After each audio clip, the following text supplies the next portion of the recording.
Wow. Ladies and gentlemen, breaking news this morning out of the Times and confirmed in basically all of the major media outlets. Tottenham have agreed a £25 million deal with midfielder Yves Bissouma. Personal terms are also not a problem. Medical to take place apparently on Thursday. The same article suggests that Tottenham are also favourites to sign Christian Eriksen, with talks progressing, and that Tottenham are super confident that they can make it happen. Also, there's an apology from me for something I said last night on the stream, which I shouldn't have said, and we don't want that. So we have to own it. This is all going to come up right now as we talk. What day are we? Tuesday, the 14th of June, the 2022 version of it. This is Spurs Talk Show, impromptu as ever. We're going to get going right now.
Lovely touch from him, though. Harry Kane, Lucas Moura, can you do something, please?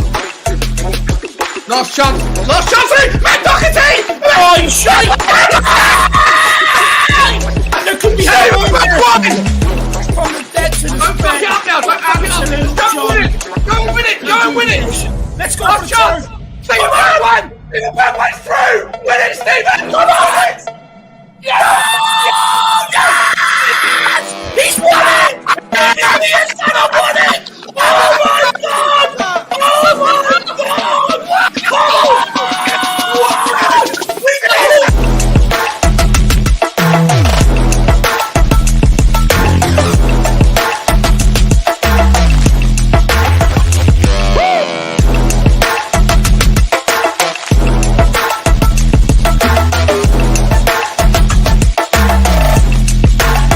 Go check this out. Welcome! It is Tuesday. It is the 2022 version of June the 14th. 1 second.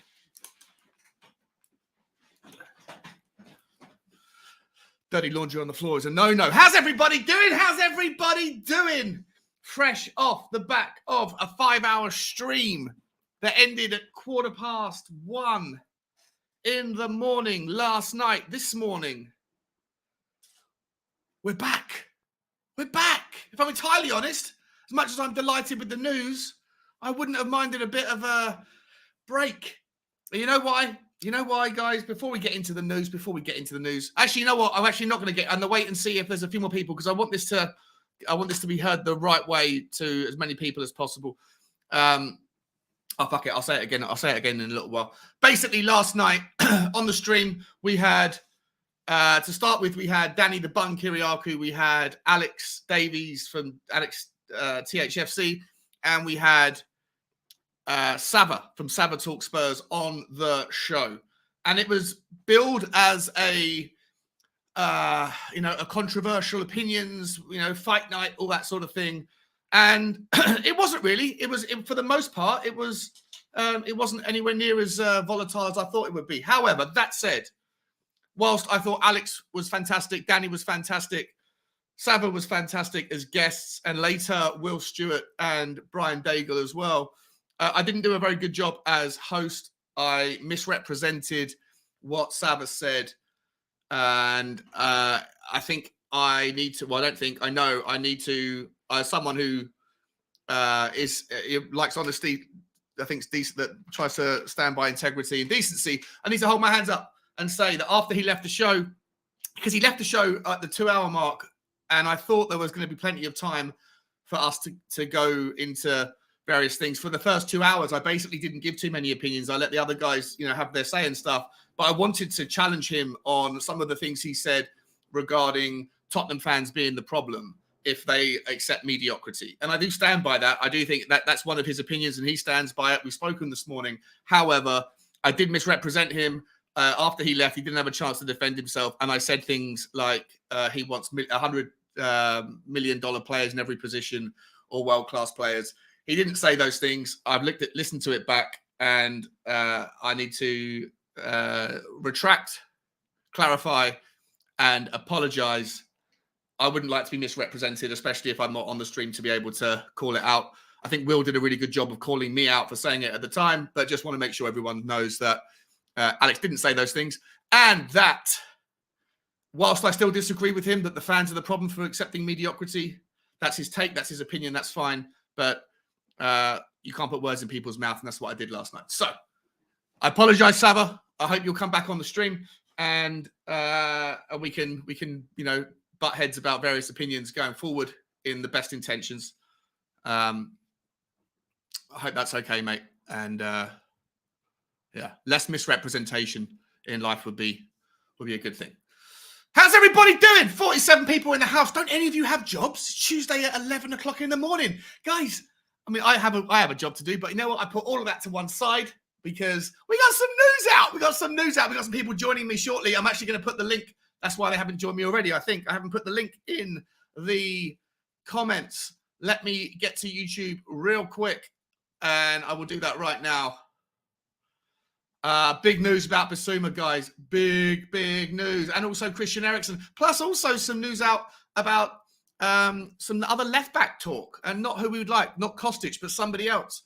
So maybe we're thinking a little bit too presumptuously to think that the plan for Perisic is just to be a left wing back, if there's any truth to these other rumours.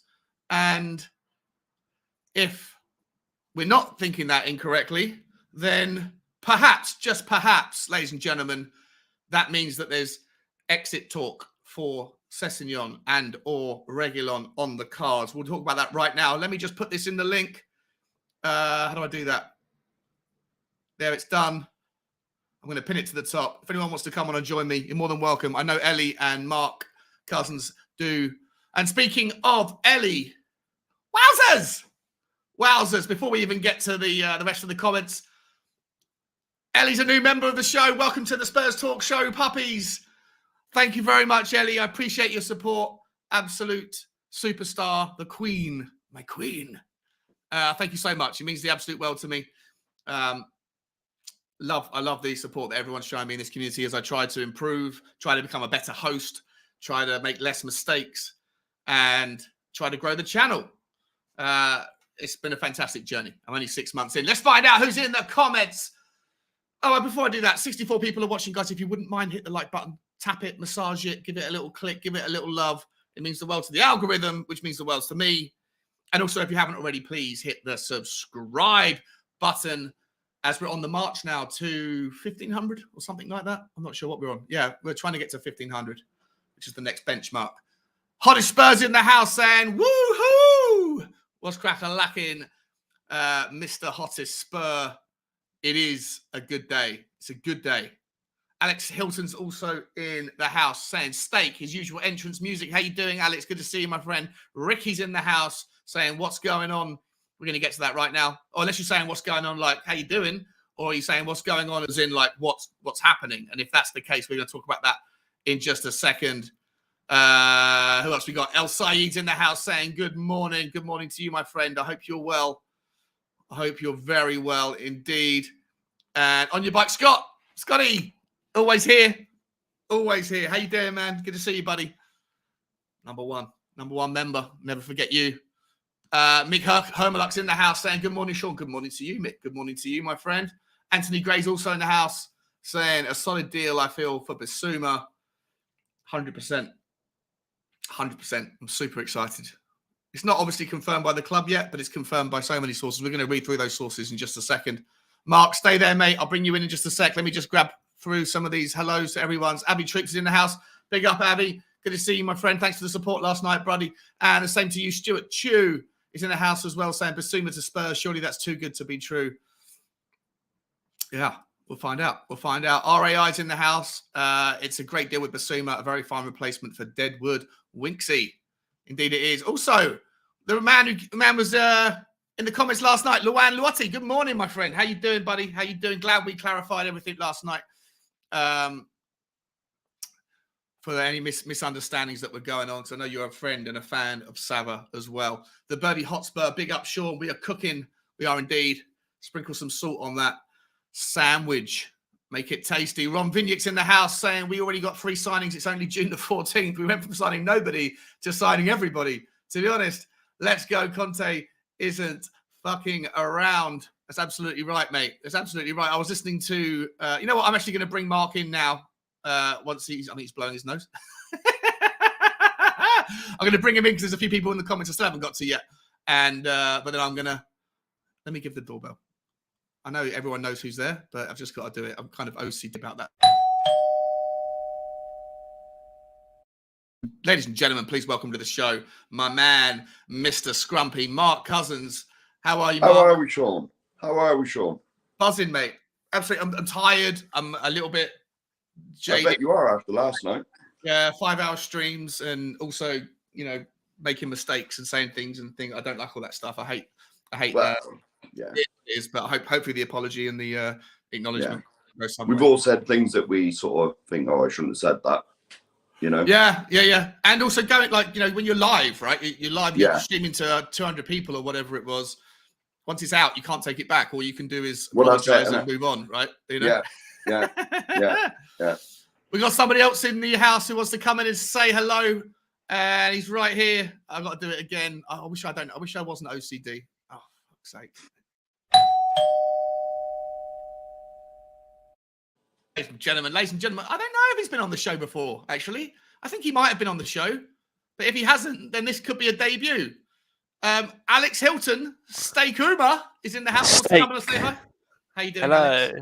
I'm Steak as always. I have been here once before. It was after the Tantrum Gold video, but it was just me laughing for like 10 minutes until I was kicked.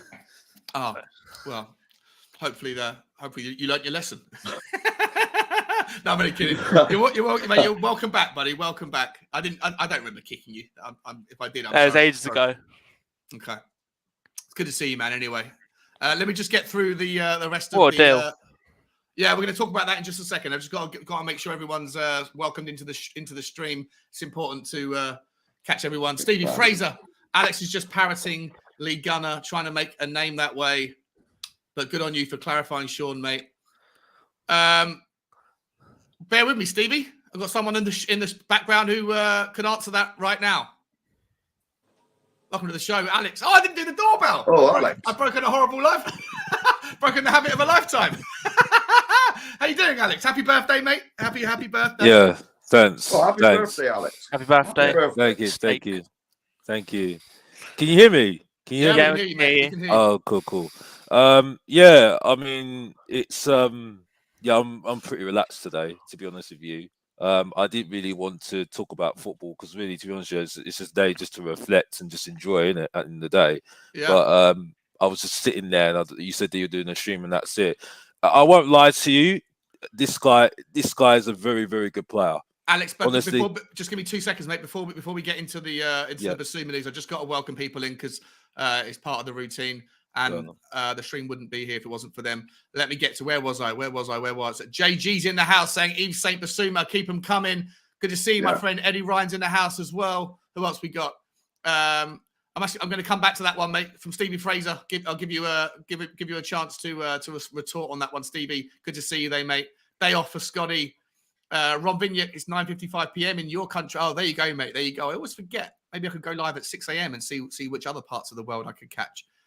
Clement's in the house. Clement Langley. Hopefully it's you, my friend. If it is, pack your bags and come to Tottenham. We could do you we'll do with you at left side of centre back. Cy Dance is also in the house. What's happening, Cy? Saying Tottenham ball were watching the stream last night. Yeah, we were talking about it, weren't we? We were talking about all these players. Who else we got? The Lion Sam. The Lion Sam. There you go. I was going to say Theliansome. But the Lion Sam, welcome, mate. Watching from Hong Kong. Wow. Nice, buddy. Nice. Stevie Fraser, the hottest Spur. Dan Coy's in the house. Good afternoon, Dan. Afternoon, Sean. He says, Steve Eck. Steve CK 072. Suddenly overloaded in the midfield. We're going to talk about that as well. Ellie's in the house. Are you coming in, Ellie? You coming to join us? It's worth it at 1p shy of a fiver just to talk Spurs with you, Shorty. Oh, you're a Spurs Talk Show pony. You're not a Spurs Talk Show puppy. You're a pony. Welcome to the Pony Brigade. That's amazing. I didn't see. Thank you so much, Ellie. That's insanely generous. Gary O'Flynn's in the house. Welcome to you. I haven't seen your name before. Will Stewart's in the house as well. It's 6 o'clock in the morning. I hope you've slept, mate. If you're still up, you can join. If you slept and you want to come on, you can join as well. Same goes to anyone else. The link is in the chat. Crocker Docs is in the house. What's happening, my friend? So is Toffee20. So is Martin Wild. Haven't seen you before. Great name. Love to see you, my friend. Dave Hamilton, mate. How you doing, my friend? How you doing, buddy? Paddy Higgins. Morning, Shaw. What's the crack? Now you know. It's all about Bissouma. My man Ben Coffey's in the house as well. What is happening, buddy? Hope you're doing okay, mate, and enjoying work. Where did I get to? I just lost myself. Jason Peck's in the house. Big Boss Man. How you doing, my friend? Good to see you. I think you were blocked last night, Big Boss Man. I woke up this morning and looked at all of the people that had been blocked by the mods. And whilst 99% of them were adequate, I unblocked you, mate, because I like you. Obviously, if you'd said something to somebody that was inappropriate, then please refrain, bro. But you're more than welcome on the stream as long as you're kind of on the level, buddy. But I didn't see what you said, so I don't know if it was justified or not. Ron Vignac, Leslie Crawford's in the house. What is cracking? Who else we got? We're almost there. Oh, he's saying unblock me. I have unblocked you, so you should be able to see this. My man V12 Shy's in the house. Sean, check out Saba headline. You got your answer from last night. I'm not sure what that means. Can you elaborate, buddy? Can you elaborate for me? Who else we got? Anybody else who's new here? Eugene's in the house, as is Carl Simpson, as is Peter Kipp, as is Beyond 72, Georgie Hill, Sakashan P. I think that's everybody, and Steve Riffamato. And SOF, my man. How you doing? Right, guys, that's it. 18 minutes to say hello to everyone. I've got to find a way to get through that quicker. Okay. We got 4 hours, yeah? No, we can't today. We can't. We got one more person to bring in. One more person to come and say, how you doing? Who could it be? My queen. That's from the film 300, if you didn't know the reference. Please welcome to the show, Queen Ellie Hoiberg. Hello there. Steak. Good morning. Steak. How we doing? I'm all right. I've just got off helping my daughter because her printer didn't work. So I've come on to talk to Shawnee about Tottenham. Nice. All right, well, let me start, All right, guys. everybody? Yeah. Bistouma's going to take Hoiberg's spot, so... That's hang what on, you mate. think, mate. That's it. Wind her up immediately. I'm going to come and beat you up. All right, let me spend 10 seconds just reading out, and I'll show you the article. Where's my stream? Reading out the article that dropped the news early this morning.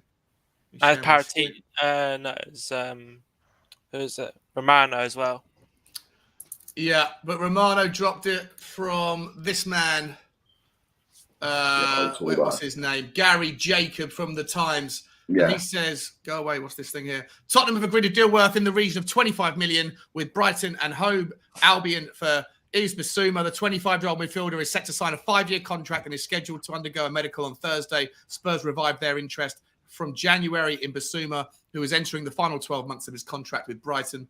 The Mali international should become Tottenham's third signing of the summer after the goalkeeper Fraser Foster and the wide player Ivan Perisic joined on free transfers. It reflects Tottenham's strategy for looking for the right deals, despite the club's owners announcing last month a 150 million quid injection to put towards transfers.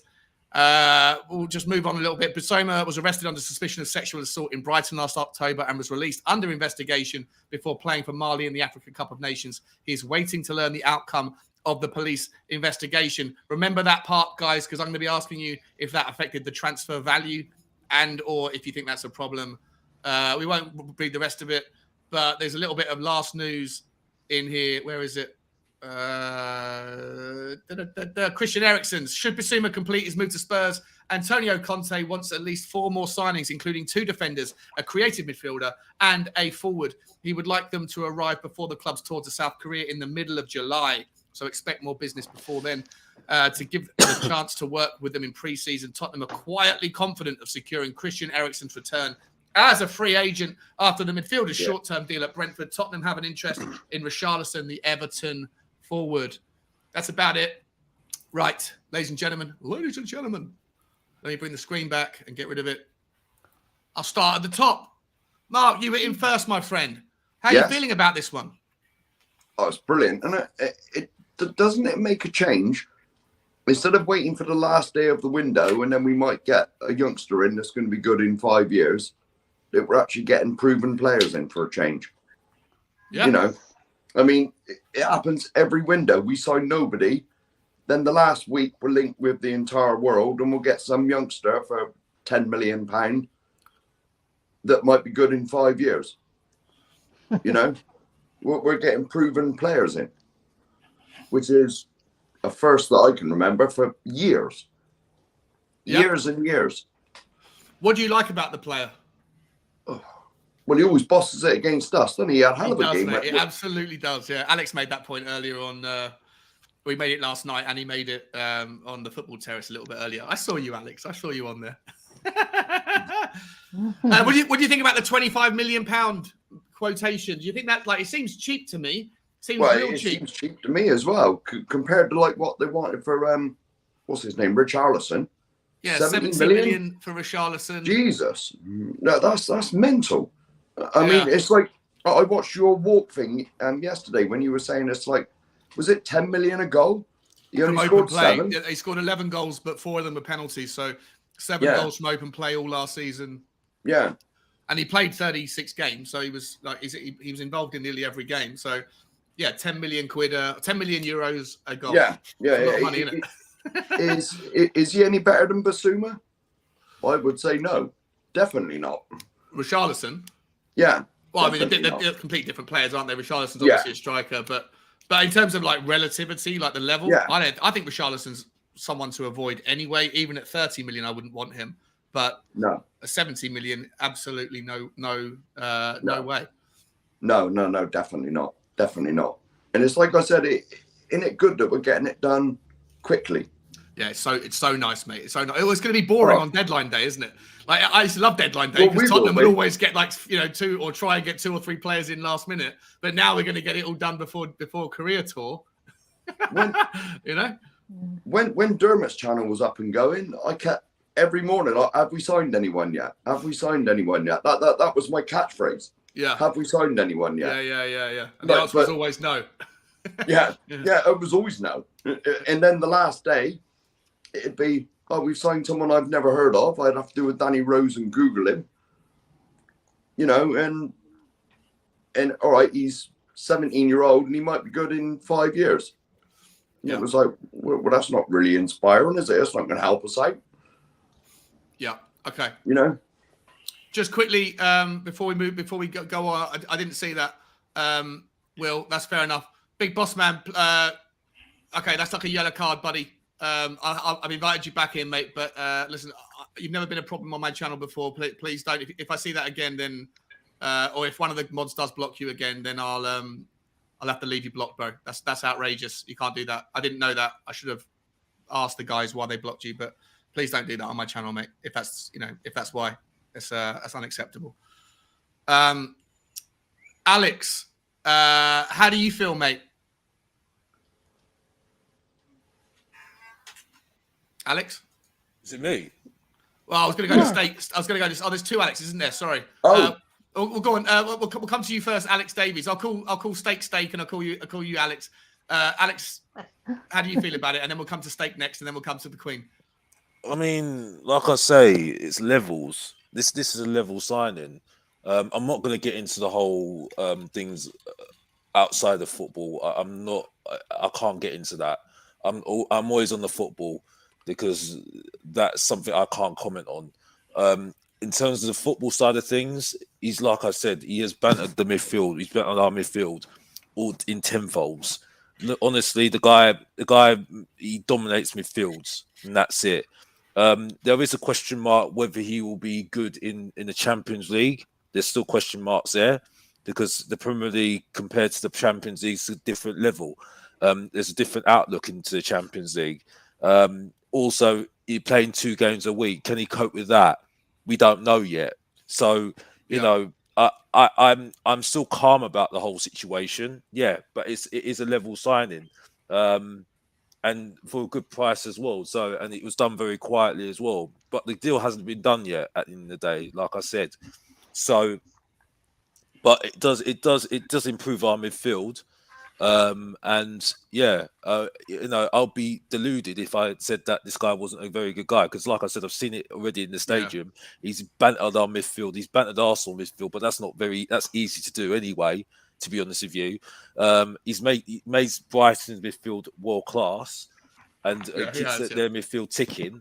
You know, he runs with the ball through midfield, through the lines. You know. This is a very, very good signing, yes. But again, there are still question marks whether he can cope with the Champions League and 2 games a week, like some of that squad. But that's why we have competition now, though, right? We've got 4 players. I know Christian Eriksen's a more advanced player, but if we've got, let's presume that Harry Winks is going to go. Right, let's hope that he go. I know you don't necessarily feel the same, Alex, about Winksy, but for my take. You know, I don't want Winks. I don't think many people will see Winksy with a future at Tottenham. But if we've got Skippy, Bentancur, Højbjerg, and Bissouma, obviously it's going to be a meritocracy. But I think all 4 of those players can play interchangeably. Hopefully, we get lucky with a bit of with some injuries and don't have too many knocks in that regard. But they haven't got to play 2 games a week, have they? You know, well, it depends. It depends how the season. This season is going to be a very difficult season because, like I said before, I don't agree with these internationals that are happening right now. I think it's making the players tired. They're only going to have 3 weeks off, and then you've got a pre-season that's going to be very vigorous and very hard for Conte. It's going to be the worst. It's going to be a very hard pre-season for those players, and then you've got the games and. The thing is, though, there's going to be expectations for Tottenham this season. You know, the knives are out for Tottenham if they don't do anything this next season. The knives are out. You know, this is all good. This is all good at the moment with all these signings and stuff and all this thing, and we're all jumping up and down, like I say. But at the moment, until we get to the first game of the season, and I think there's going to be 2 parts to this season. I know we're going off topic, but I've got to say this. There's going to be 2 parts to this season. The beginning of the season, before the World Cup, and then after the World Cup. You see? And then we'll see whether things are going to happen. Because I've still mentioned the fact that we still rely on Harry Kane and Son too much. That'll be resolved with Bissouma in that midfield, I think, a little bit. With him being the general in that midfield, yes. But there still needs to be adequate replacements down the wings, the wing back situation. Well, hopefully that's next, and we'll definitely talk a little bit more about that in a moment because I think that there's obviously going to be some movement there. And I've actually got some stories even on the left-hand side. There's a player that we are linked with again from Villarreal called Pervis Estupinan, I think that's how you say it. From Villarreal, we can look at his stats and talk about him. And he's a left wing back. There was another left wing back that was linked yesterday as well. So maybe we're misreading where Conte sees Perisic, his involvement. Maybe they sees it more on the right. Maybe he wants someone else. We don't know. We'll talk about that in a minute. But let's stick to the Bissouma stuff for the second. Steak, how you doing, my friend? Are you there? Can you hear me? Hello. Yeah. Hi, mate. Yeah, do you want to talk us through your thoughts on Bissouma? I think he's only got one deal, 1 year left on his contract. Anyway, so that's why it's probably cheap. That's a good point. It's a really good point. Yeah. He's probably the closest thing to Moussa Dembele. Maybe Højbjerg in his first season because he was creative as well, but this season not so much because it's more like Bentancur. That's why we still need a creative midfielder with Bissouma, like an Eriksen or Paqueta who we've been linked with. That would be very nice. And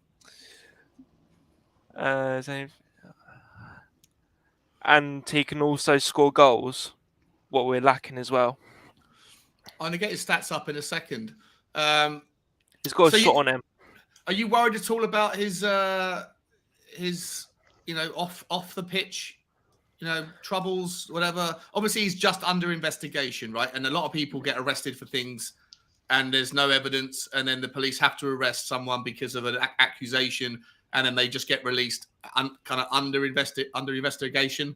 But it doesn't necessarily mean that there's any smoke or there's no fire, rather. We don't know. Yeah. And I don't think any of us know. But are you concerned about that?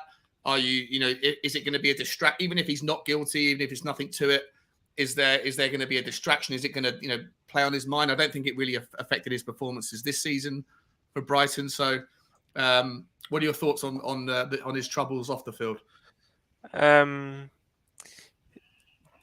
So it hasn't played on him last season, so I would play on him this season, unless there's something more about it.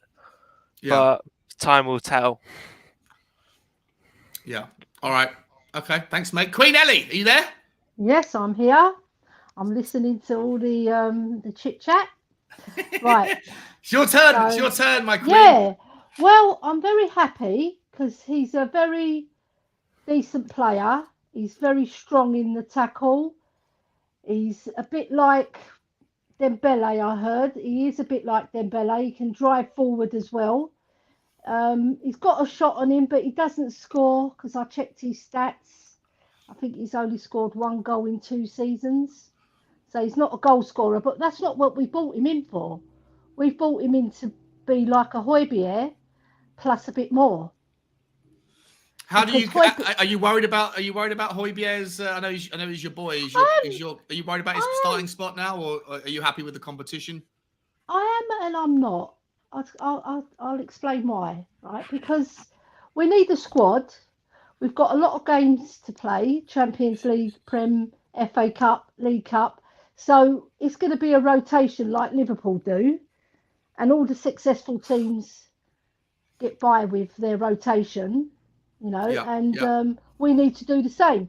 And I feel that Bissouma's going to offer us a lot more than Højbjerg in terms of his general play. Even though his stats don't prove that, I watched the boy and I agree with Alex, the 2 Alexes actually, and Mark, that he can bring a lot to our team. Yeah. And I feel we've got a jewel there because I think under Conte, he'll improve even more. That's what I believe because he's gonna say, this is what I want you to do. And what's good about him as well, he moves the ball very quickly, which we haven't really got in midfield because Bentancur and Højbjerg, they're quite deliberate on the ball and they're very thoughtful players, intelligent guys. They take their time to get the ball forward. And sometimes that leaves our crowd frustrated. Even me, I love Højbjerg. Sometimes I think, get the ball forward quicker. You know what I mean? Don't step on. He's got his limitations, Højbjerg. I'm a big fan of his because of his work rate and his ethics, and he plays for the badge and he gives it his all every single game. But then Bissouma's going to offer us something different. And especially in the Champions League where you need a bit more class. Yeah. You do. He's going to offer us that extra bit of class. Let me ask you this, Ellie. The Hotspur is a really interesting take. And just actually, before I come to that one, Paddy Hartnett brings up a really good point here, saying the good thing about the Bissouma news is that no one knew and we went ahead and got him, right? It wasn't something like there was a little bit of speculation, but it's certainly not a drawn-out thing like it is with Eriksen or like it is with Bastoni or any of those kind of players, right? Where everyone knows that Tottenham are after him, and sometimes other like Luis Diaz, for example, where it became public and then we get gazumped by a better team. Like listening to the guy Terry as I was watching Alex earlier on the Football Terrace, Terry was saying, like, to a lot of the Tottenham fans that were on, Tottenham fans should be really happy because we can now compete. Liverpool were looking at Bissouma. You know, other teams were looking at Bissouma from overseas. And so I'm not sure. Let me ask. So there's the first thing that Paddy Hartnett's saying here is the good thing about the Bissouma news is that no one knew we went ahead and got him. And that might be true to a degree because there was a little bit of news. I know Ali Gold mentioned it last week as well. Conte knew. But then but the hottest Spurs also saying that he reckons that other teams hesitated because of the allegations. And Conte and Paratici decided to pounce while the door was open. I think that's a very difficult. Yeah. Sorry to interrupt, but I think it's very difficult to comment on those sort of things. Yeah, I'm saying that's why I don't want to get into those sort of conversations. We can't get into those. I think we have to be very careful with those sort of over that. You know what I mean? I can't discuss on those sort of things because that's a different situation. Yeah, which speculation. It's all speculation. I can't get into that. One thing I'd like to add to that. Well, two things actually. 2 weeks ago, I was calling that we're going to get some under the radar, and it's happened. So big up to Queen Ellie, right? And secondly, I don't think Levy, your man, Sean, is your man. I don't think he would have gone for Bissouma. They must know something that they've gone ahead and signed him. They wouldn't have signed him if he's going to be put in prison. Put it that way, right? Well, this is what Toppy's saying. Toppy's saying we wouldn't have signed him if it was serious. Yeah. No. Again, we're all speculating. Yeah, we probably shouldn't be talking about it. I think we have to be very, very careful. I'm just thinking Levy's a shrewd man. Yeah, I understand. I understand where you're coming from, Ellie, but I think we have to be very, very careful. Of course, I understand. And again, this is not Mr. Box Office talking. This is Alex talking because. You know, this isn't no like I don't even want to do this on a football stream. I like both of them. I like Mr. Box Office I don't even like talking like this on the stream because the thing is though that's private. You know what I mean? Personal. Yeah, it is. But the point I'm making is I can't ignore this is a difficult situation here to discuss, and that's why I think it's important that we have to stick to the football side of this thing. Yes, he's a very, very good player. Sorry, Ellie, you're going to continue because you're the queen as far as I'm concerned. You're the queen. Absolute queen, undoubtedly, as far as I'm concerned. You respectfully, and everybody needs to respect this lady highly as far as I'm concerned. Simple as that. But I need to say something to John, by the way, that says I'm Mr. Negative Nancy. Bruv, come with the energy all day long, bruv. But I pay my money, bruv, and that's my back in the team all day long, bro. Yeah. So don't talk to me about being negative. Just because I don't say the same thing as you, mate, doesn't mean I'm negative. You know what I mean? There's one thing I agree with Sava. There's a lot of Tottenham fans that like to have the same people saying the same thing that everybody else is saying. That's not happening, bro, with me any day of the week. So come with another comment, bruv. I'm here all day of the week, yeah? And that's it. Ellie, continue. Continue, man. Go for it, lady. I agree with you, Alex. Everybody's got opinions. Everybody's got their say. Just because you don't agree with it doesn't mean that fan is negative. I know. You've got to take it in, give your opinion, and if you don't agree, just agree to disagree. You don't have to get personal. Yeah. All right, just quickly, guys. I've got a couple of things to call out. There's 280 people watching in YouTube, another 40 elsewhere. This is new record for the channel. I need to go live in the morning. The Queen's on. 100% steak.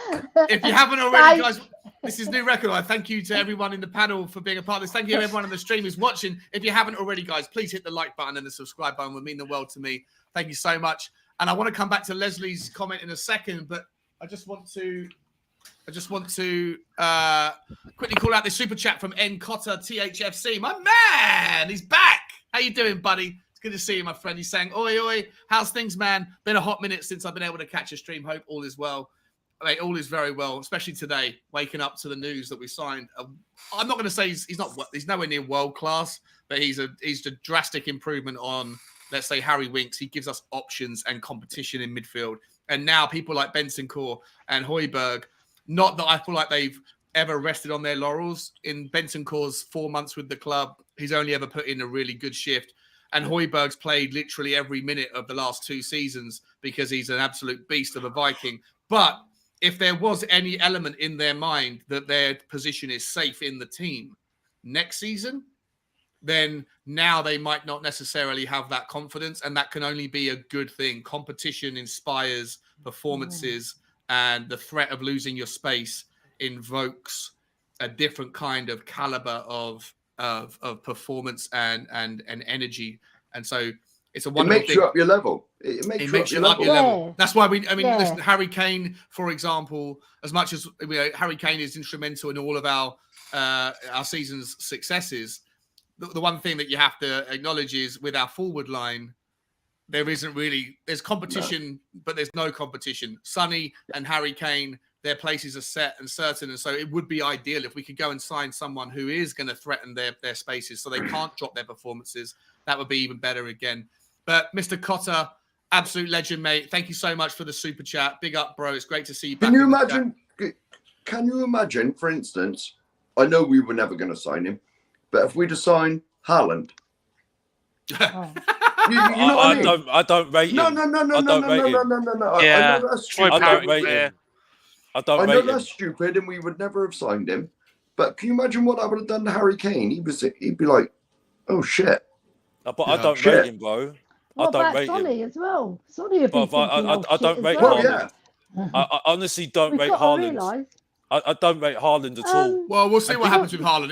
It's difficult to not rate him. He's obviously. Until he gets to the Premier League, We'll see what happens. We'll see what happens. But like for me, the jury's out as far as I'm concerned. Yeah. You know what I mean? That's like that one Liverpool signing for 80 million, whatever it is. Again, it's just all hype. Nunes. Who's his agent? I honestly don't know. I mean? The one thing he's going to get, Alex, though, is a lot of chances at Man City. Oh, he will.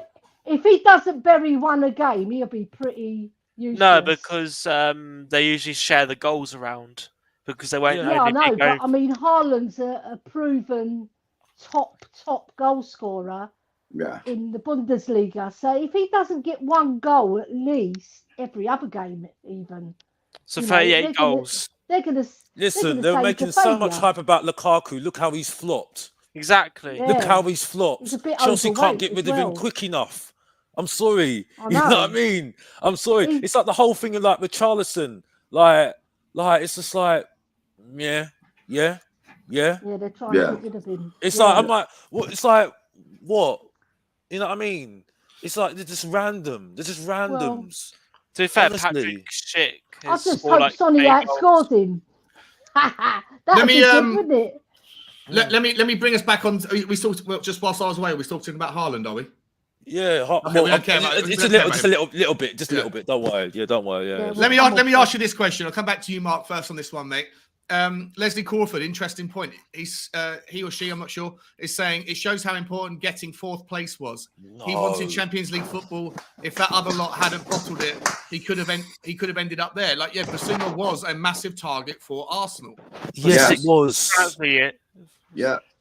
No. Hang on, Alex. Let Mark have his say first, and then we'll come around. Well, obviously, getting 4th place, we'll be playing Tuesdays and Wednesdays now, and another team will be playing Thursdays because, as the song goes, they're not very good, apparently. Allegedly. How important do you think? Leslie's comment is basically saying that Bissouma, maybe Perisic. Would Perisic be here if we could only offer Europa League football? Would Bissouma be here if we could only offer Europa League football? Probably I know not, Alex doesn't agree with this, but getting top 4 last season was massive. It was massive, yeah. Yeah, for the players, Alex prioritises winning a trophy over top 4, and I get that. A lot of fans want that. So do I. But getting Champions League enables you to buy players that increase the likelihood of winning a trophy. It's a stepping stone. Of course it does. I mean, you got to remember the last time we won the FA Cup, I was 1991. 20. Yeah, Yeah, I was 8. I was just coming up 21, 7. and I'm nearly 52 now. You know what I mean? Yeah. I know how you feel, Mark. I know how you feel, Mark. Yeah. Oh my God, I'm so sorry. There's someone in the background. I didn't even notice. Bear in 1 second. Who could it be? Who could it be? Ladies and gentlemen, all the way over from the Middle East. Welcome to the show. He brings peace wherever he goes. Yes. I'm here. Love this man. Welcome to that. He's a member of the channel. We've got 2 of the show ponies and show puppies on the channel right now. Please welcome Amir. How you doing, Amir?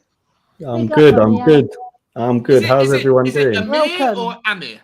Amir. Amir. Okay, the accent on the Amir part. Okay. Yeah, no worries. Everywhere I go in the world, people seem to say it differently. When I was in America, they would say Amir, and it would sound like a mirror or something. I didn't like that. Nice. Like that. Nice. How you thought? Look, where do you want to go? First of all, give me your thoughts on this one, or just on Bissouma generally. Then I want to ask you what your thoughts are on Leslie Crawford's thing about getting 4th place and how much it's influential in these signings we're making. And then after that, I'm going to come back round to where we were in the line and come to Steak first. Then Alex, I know Alex is going to disagree.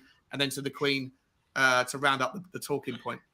Sure. I think Bissouma's a nice signing in terms of like strengthening the squad and that backbone in midfield. And obviously it's fairly priced. We're not getting our pants pulled down over it, which I like. Yeah. All this Richarlison talk and all of that, I don't like that. 70 million for a player that's not even worth 30. I don't like that at all. Yep. With regards to the 4th, I agree. I was the one saying, towards the end of the season, it's critical that we get that 4th place so that we can really push on this season. If we didn't get that, we would have had sagas with Kane, Song, Conte. We wouldn't have been able to bring in some of the players that we're going to be bringing in this season. So, for me, it's critical. And I'm all about peace and love, Sean, But I just got to mention, Alex, I don't know what you've been smoking over there in London, but to say Haaland is he's not a good player, and he's going to flop. I don't know what you've been watching, mate, because he's literally he's going to be the best number 9 in the world. He's unbelievable, that guy. And I hope he flops, obviously. Well, time will tell. I agree with you personally, Amir. I do think that he has all of the attributes. He can run the 100 meters in 10.5 seconds. He's 6'3", whatever he is. He's both footed. He's brilliant in the air. He's got everything on paper, but thus far he's only done it in the German league, which is not it's not a bad league, but it's not the same as the Premier League. It's a different. But then what? Are we going to say that Lewandowski isn't a top striker just because he's doing it over there? Are we going to say that Messi isn't a top player because he did it in his whole career in Spain? That is a good point. That is a really good point. Alex, you know what? Steak, do you mind if I let Alex retort on this one before we come back to you? Is that okay? Yeah. Okay, Alex? Well, it's all good because all I need to mention is players like Werner. Werner came from the German league. Look what happened there. He got bantered. Who else is there? There's other strikers as well. Kesman came from the Dutch league, got bantered. Janssen came from the Dutch league, got bantered. You know what I mean? There's loads of strikers that have done it in their own leagues and then got bantered out the champion. There's different levels to it, Alex. There's different levels to it. I'm sorry, but as far as I'm concerned, I'm not jumping up and down. I'm not a FIFA enthusiast at the end of the day. You know what I mean? So, like I said before, until he comes to the Premier League, right, and does the levels what Kane's doing at the moment, okay, yes, at the end of the day, he ain't won nothing. At the end of the day, this is why Son is not the a player of the year, because he has not won anything. He has not impacted on something. Just look what his dad said about him, right? And that just sums it all up. Yeah, his dad is strict. He's straight up with it and said what he says at the end of the day. You know what I mean? Whose dad said what? Sorry, Son's dad. Yeah, I've got that. We can talk about that in a minute.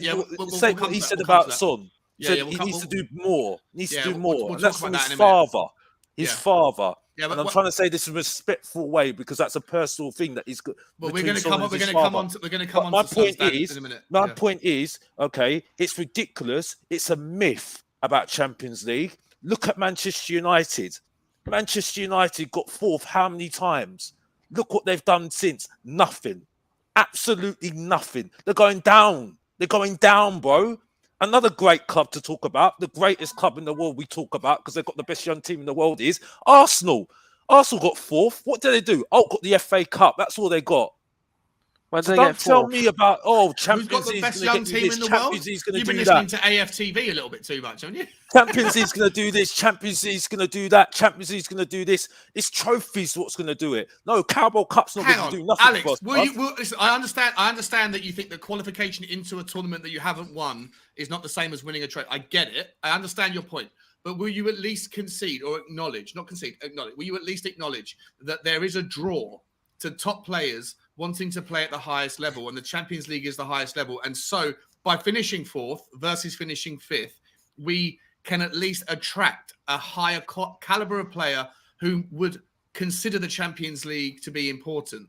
And therefore, if we can get people like Perisic or Bissouma, if they wouldn't have otherwise come had we finished 5th, then by having those players, next season we have a slightly better chance of winning the Carabao or the FA Cup. Will you at least acknowledge that there's a caliber of player that do consider the Champions League to be an essential part of the draw to come to a team like Tottenham? No, because the reason why I say that is if you are coming to Tottenham because we're in Champions League, I don't want you at Tottenham. I don't want you at Tottenham. That's fine. That's fine that you don't want that. But as far as I'm concerned, if that's a draw to come to Tottenham Hotspur, I don't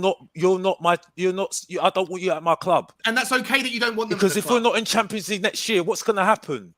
Is Perisic a better? Because like I said on the football terrace, bruv, yeah. Conte's not signed a contract yet, bruv. Kane has not signed a contract. You know what I mean? But wait, would they be signing contracts if we came in 5th and won a League Cup? Bruv, at least he's won a trophy, bro. Yes, it's a token gesture, and it's not good enough. No, it's not good enough. No, 100% it's not good enough. But at the end of the day, it's like a Blue Peter badge at the end of the day. That's what I'm saying. At least he's got something tangible to say he's won something at the end of the day. Yes, it's not no better than what he did before. No, but like I said before, it's about now trophies. These guys are at the end of their 20s, bro. Near 30, bro, and they've won nothing. Right, they've not even won the Premier League, bro. Not even the FA Cup. Bear with me 2 seconds. And I've got 20 years. I've got 30 years of proof to show that I'm right what I'm saying, bro. I need to see more. That's okay. That's okay. And that's it. Simple as we that. all want to see more. We all want to see more, Alex. But the question is, is Champions League critical to our progression? And of course it is. In terms of money, in terms of pool, in terms of getting the biggest players, in terms of playing on the big stage. Like Kane, Song, Lloris, these guys want to be in the Champions League. They don't want to be playing Thursday night. The fact that as well we beat our rivals to it and humiliated them. It's fantastic, and it gives us that stepping stone to push on. Arsenal arrival, bro. Alex, just wait a second. I'm behind on super chats. Just want to get a couple out. Will Stewart, big up, my friend, mate. I don't know. Are you up early or up late? I love you always awake whenever I go live. It's 5 hours behind. So it's 6:30 in the morning or something. 6:45 in the morning, and you've been on for an hour. Brilliant. Alex Bruv, Haaland. Seriously, not hype at all. I'm not sure what are you? I think you're saying basically. I think you're disagreeing with Alex on the Haaland He's definitely thing. disagreeing. I appreciate the super chat, mate. Big up, mate. Big and up, the big one from him as well. Thanks, mate. Again, thank you so much, bro. It's massively generous and unnecessary. And he's talking about Son's dad's comment. He's saying, Alex, you are missing the context of Son's dad's comment as a person fluent in Korean. You're off the mark, mate. I thought you were talking about me. Look, I have got that to talk about. Will, do you want to listen? You don't have to do any super chats, mate. Just when we get to it, if you're still awake or if you've still got time, we're going to move on to that one. I've got a few topics to talk about, and I have got Son's dad is one of them. I'd love you to be able to educate us on the context in that one, because obviously you understand the language. But thank you so much for the super chat, bro. You never need to do these things, man. It's not. I have to be careful what I say because it's his dad at the end of the day, so it's his father. So I'm not trying to have a go at the situation there. No, but he summed it up how I feel about it. He needs to do more. you know, to get to another level. You see what I'm saying? Because he hasn't won anything at the end of the day. I think that's what he's drawing it on. That's what I read from it. That's it. But on that, we have to be respectful because it is his father in the day, isn't it? So that's. Guys, I'm trying to keep up. I'm trying to keep up with all the comments. There's hundreds flying through. It's difficult to get. I'm trying to do my best, but Ben, I can see you're on it, mate. Guys, if you are being if anyone's being nasty, please, everyone, calm down. It's all opinions at the end of the day. It shouldn't. We can disagree, but disagree respectfully. That's all I ask. Yeah. Steak, mate. Sorry to have sort of jumped around on that one. I kind of think. What was the initial question? Was it top four? The Champions League. Yeah. How much has that impacted our ability to sign the players we're signing right now? Massive, because you're playing the biggest tournament in club football. Spot on. You as well as you'll be getting money coming in. It's not now, but it'll be later on. So I'll be paying for most of the costs anyway, and that's why players are coming to us, not to Arsenal. Yeah, and it's the extra games as well. You know, I mean, and they'll get game time. Like is it £1 million or £2 million a home game that the stadium takes?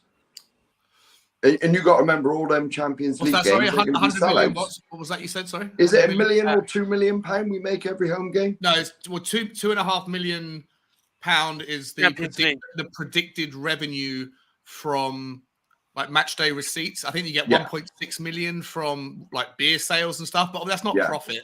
That's just no. But that's still extra money coming in. Yeah, you know, because you got to remember when we was in that Europa Conference, whatever it was called, the ground was the ground was empty. So the ground was empty for the Europa League. I mean, you got to remember on a Tuesday or Wednesday night under the lights, that ground's going to be rocking every game. I wish I could go, but I live too far away. Spot on. And those Champions League nights are special. They're special nights. I remember beating Inter Milan. Yeah, it's going to be 62,000 every home game. Yeah, you know, it's not going to be 10,000 and a dog when we were in the Conference League. Yeah, you know, spot on. Let's move forward then to Christian Eriksen, the same guy. The Times, right? He's at where is he? Where's the news? Okay, I forget his name. Gary Jacobs, was it? I can't find it now. Gary Jacobs has also said that Tottenham are supremely confident that they are going to get Eriksen. Eriksen's obviously making his mind up right now between us, Man United, and probably a handful of other clubs. Brentford obviously have let him go. They don't think that they've got any chance of signing him. I was going to come to Ellie first on this one, but as she's dropped off, I'll come back. If she comes back in, I'll give it to her second. Amir, come to you on this one, mate. Christian Eriksen, how do you feel? She's back. Amir, I'll come to you first, then I'll come to Ellie if her internet connects. I'll just keep it short and sweet, Sean. No brainer. Bring him on in straight away. Get him signed, and I'll back that up with also my man, the Israeli young winger Manor Solomon, who we can go get for under 15 million. Who's only 22. He's already banged in goals in the Champions League for Shakhtar Donetsk, and because of the war there, he doesn't have a club at the moment. And people are looking to sign him, I'll bring him in as well. So Eriksen and Solomon in, and that's our midfield done. We can spend big then on the defense and get in the players that we need to back up. What's that? So you're saying Shakhtar Donetsk? So is every single player? Oh, Ellie's internet is Ellie's internet is famous around the Tottenham community. She drops in, she drops out, she drops in, she drops out. So what? So all of the Ukrainian clubs, all of their players are just what? Are they available?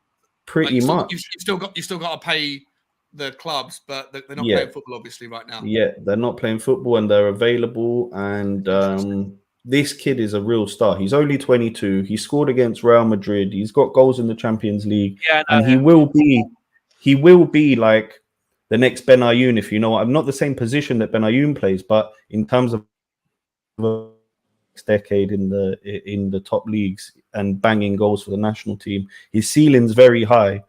So yeah, I think bring in Eriksen, get him in, and that's our midfield sorted. Then we need to look at the extra striker, as I like to call him, And then we can spend big on the defense, which for me is the key place. That's where you win trophies. That's where you're going to win a Premier League title with a solid defense. Liverpool without Van Dijk couldn't win anything. They brought in Van Dijk, boom, everything changed for them. Yeah. So for me, it's key that big milestone signing, key signing at the back for us. I completely agree with everything you just said, mate. Yeah. I don't know about this Solomon guy, so we can bring him up and look at the stats in a moment. We'll get to that. But I thought it's a winger. Yeah. He's a nippy winger, 2-footed, can go left, can go right, knows where the goal is, low center of gravity, strong, and Champions League experience, which Bissouma doesn't have, Yeah, nice. All right, I'm going to, Ellie, I'm going to come to you right now, but we've got another member, another guy who wants to come and say hello. Ladies and gentlemen, who could this be? Let's find out. Where is my next guest? All right, next contestant, spin the wheel again, please.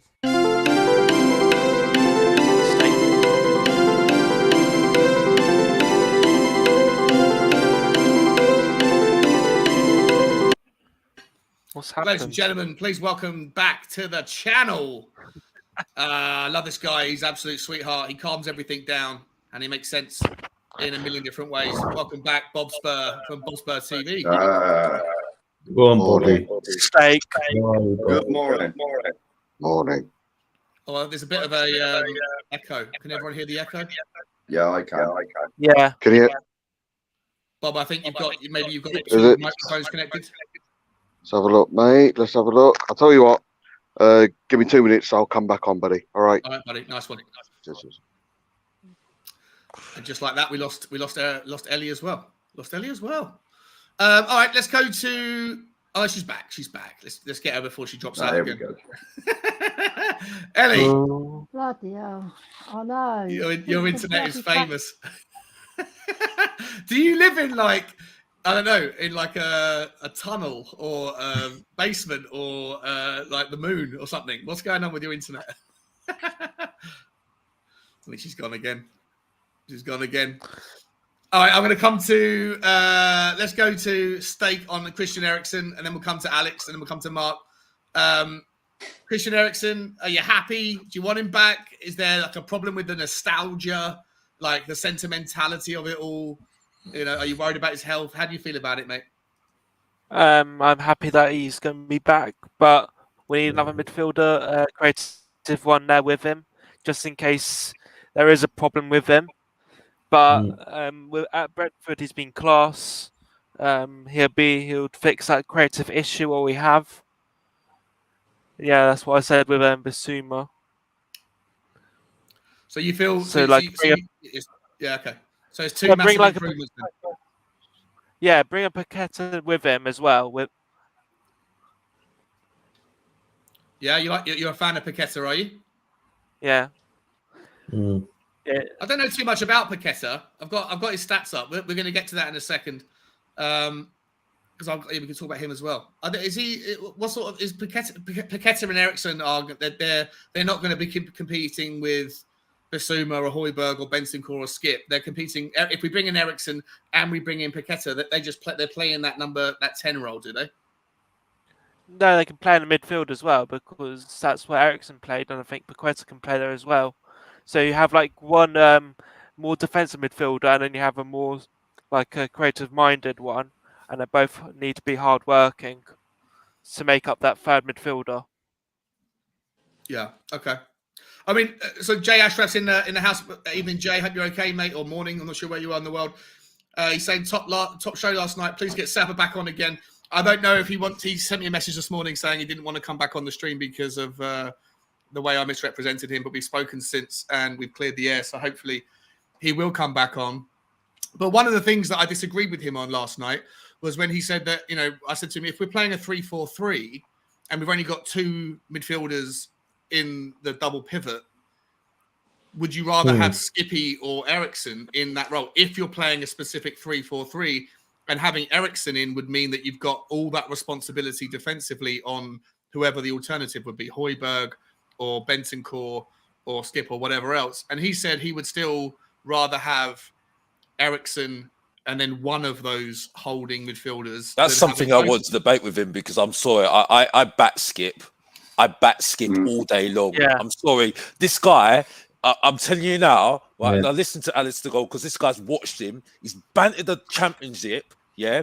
He came in, he was better than Højbjerg all day long, the first couple of games of the season. I'll tell you that, because I've watched him in the stadium, as far as I'm concerned. Yeah. I don't believe hype. Yeah.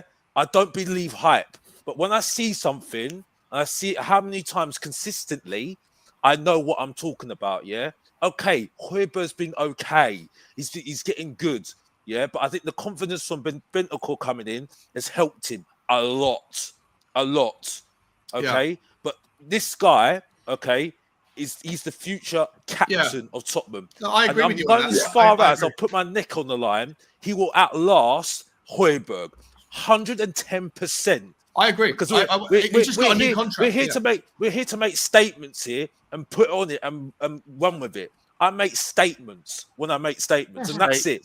And I'm sorry, as far as I'm concerned, with your statement. It's Skip. Yeah, well, I know you do, Helly, and that's what I love about you.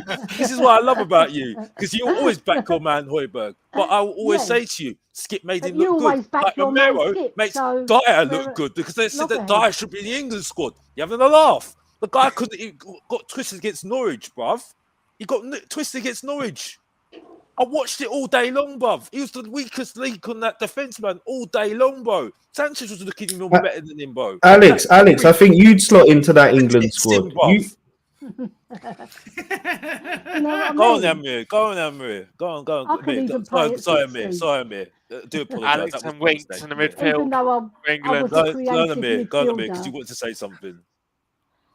No, I was just saying, you would slot into the England squad. Yeah, the England squad is that bad at the moment. Or at least the performances are. I mean, I don't want to get into the England squad, though. But the thing is, though, the whole Eriksen situation, Are you sure? We can get into that in a second. Alex, just whilst we've got Ellie's internet, I want to get to her, because I know she drops in and out. So yeah. Ellie, tell me how you feel about Christian Eriksen, and the floor is yours. Say as long as you want, because I know your internet's volatile. Absolutely adore Christian Eriksen. Yeah. I absolutely loved him. 7 years, brilliant football he gave us, exciting assists, brilliant goals.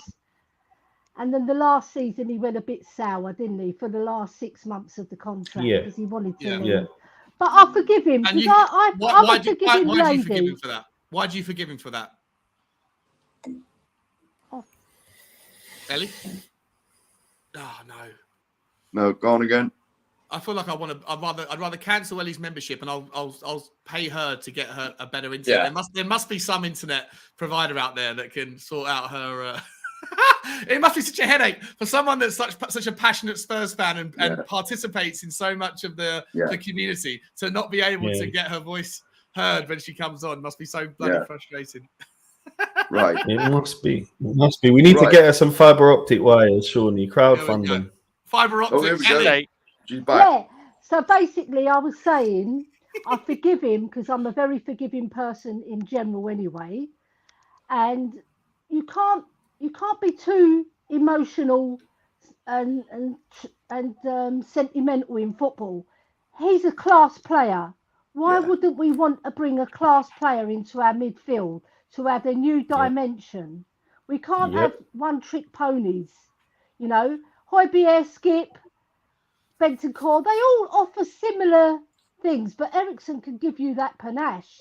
He can give you that fantastic ball. Yeah. He's got vision, the boy, and he's still got it. And he's got even more incentive to play now, because he nearly bloody died, right? Yeah. And, but is that a lot of people mention that? Of life. It's giving him is that a reason to sign someone? No, I understand the I'm not saying thing. that. Yeah. I didn't actually say that. I'm just saying, mentally, he'll be stronger, because a lot of football is in the brain, right? We know Christian Eriksen's got a football brain. That's what we need. And you think how many more goals Sonny and Kane are going to score if we've got him in the middle? Yeah, 100%, Ellie. I find it hard to believe that ever since he left, we've had no replacement for him, and we're going to replace him with him at the end of the day. A good replacement. Yeah. Yeah. Well, we look at what he done when he was here. I know what you mean. Well, we look at you look what he done when he was there. Dele Alli made a living off him because it was always Eriksen that set Dele Alli up. Always. He made Dele look good. He did. He made him look very good. And we all seen what happened to Dele Alli when he left. He was absolutely useless. I was waiting for Alex to come in and say that Skip made Højbjerg look good. That's in a minute. Come on, That's Alex. in a minute. You've lost your plot. A few people in the comments are saying, that they think that's they disagree with Alex, and they're doing it respectfully, saying, that Skippy's nowhere near Højbjerg's level. And I agree with the comments in that Skippy's not at Højbjerg's level yet, but I also 100% agree with Alex that the ceiling in which Skippy could reach if he stays injury free and he progresses. He looks like, how people always used to talk about Mason Mount as being like an amazing person to work with on the training ground. He listens, he does his thing. I imagine Skippy is that kind of player, like eager to learn from the better people around him and does his best, and work ethic's never going to be an issue. And I do think that he has the potential. He's faster than he looks. He's got better feet than he looks. His passing range is good. I genuinely think in this season, in the start of the season when he was fit, I think that some of the things he made mistakes with were his peripheral vision. He would pass almost like hospital ball passes occasionally to players when there was, players from the other team that were going to come and intercept. But he's worked on that as the season's gone on. So whilst I agree with the comments in the saying that he's nowhere near Højbjerg yet, I do agree with Alex in that I think that the ceiling for Højbjerg is, I think, way higher. And I actually agree. I think he'll be a future captain. Before Alex or whoever wants to come in there, just quickly, I'm going to bring in somebody else. I thought I was bringing Bob Spur back in, but I'm not. We got somebody else. Who could it be? Right, next contestant, spin the wheel again, please.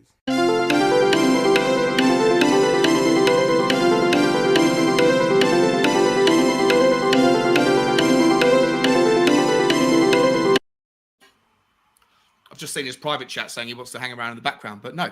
Ladies and gentlemen, please give it up for the man with numbers in his name. That's all I'm going to call it anymore. My West Country brother. It's Cuba 99. What's happening, Cuba Groove? Big up, Sean. Too hot for the hat in the summertime, isn't it?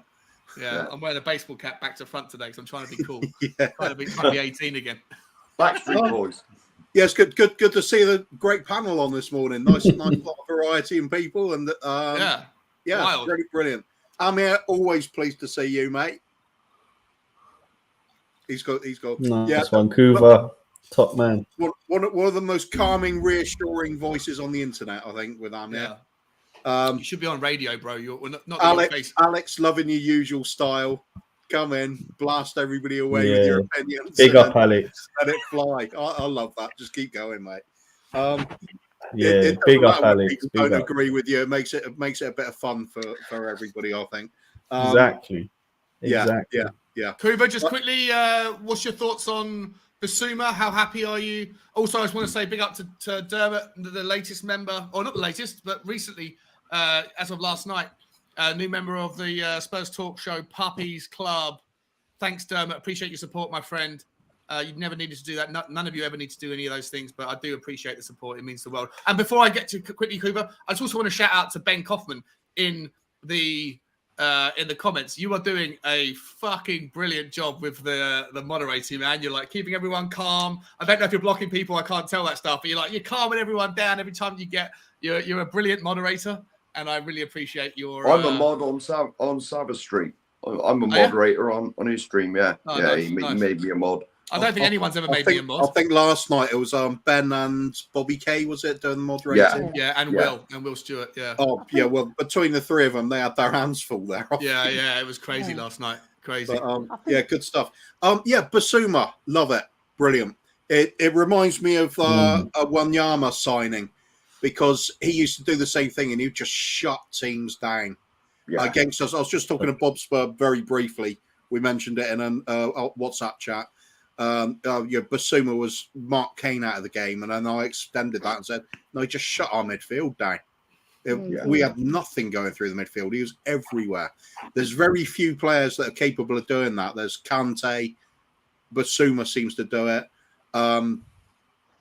Makelele, going back a few years, he used to do the same thing.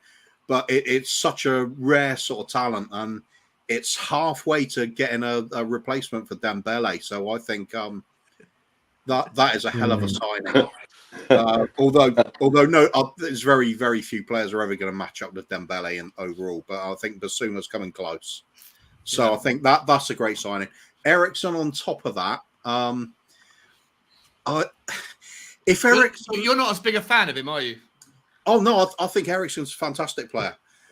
It's just that it's got that feeling of it's the girlfriend or wife that's cheated on you coming back. Yeah. Can you trust? Can you trust? It's never quite going to be the same, is it? It's, I mean, the fact that he went stale. I don't agree that he actually downed tools, but you could see his heart was no longer in it. He needed the change. And I don't think it's a good idea to bring a player back when they've already gone stale at your club. I think, though. Who would you rather? Oh, sorry, Mark. Go on. Yeah. I think he's got a new lease of life, though.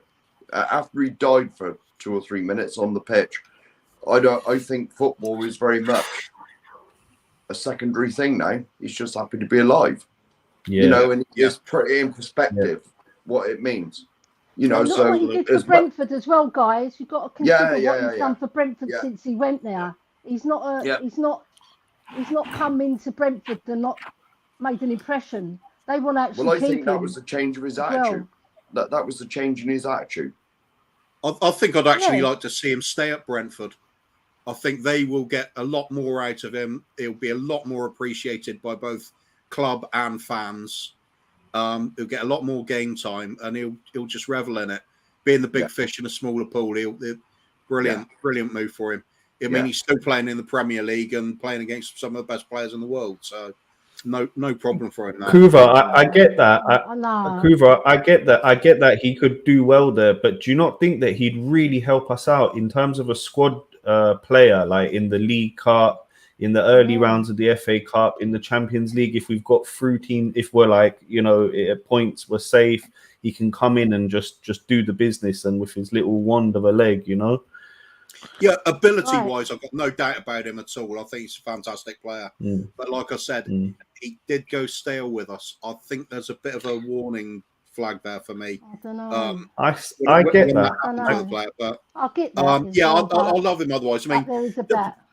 I'll put it this way: his first stay with us, if he's coming back again, his first stay with us, I was of the opinion we should be building a team around him. That's how highly I rated him.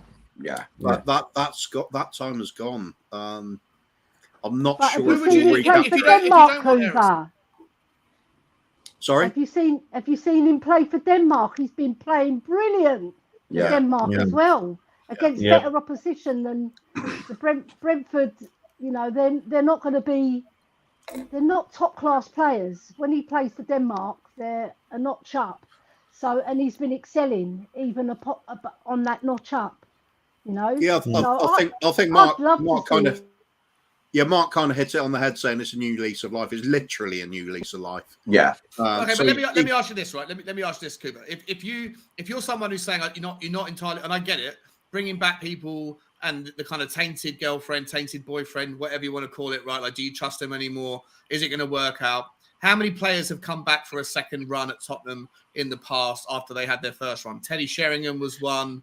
Gareth Bale was another. Did Robbie Keane have 2 spells? I can't remember. Yes. Robbie Keane. Anybody else that you can think of? Jermaine Defoe came back for 2 spells, and most of them were successful with their returns, right? Arguably Gareth Bale. I don't know how you think. Bit iffy. Yeah. Robbie Keane was ruined when he came back from Liverpool, I think. Yeah.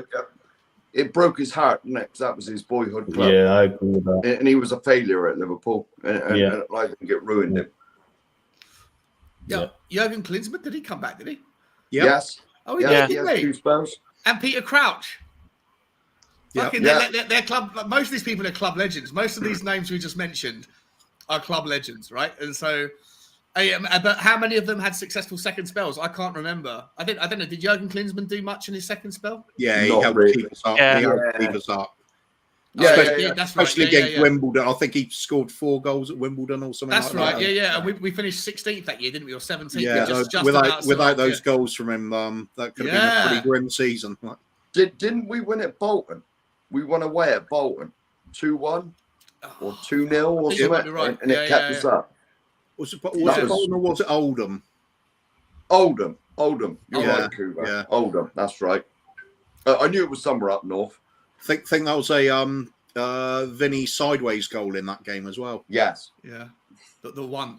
That was the only one he scored, wasn't it?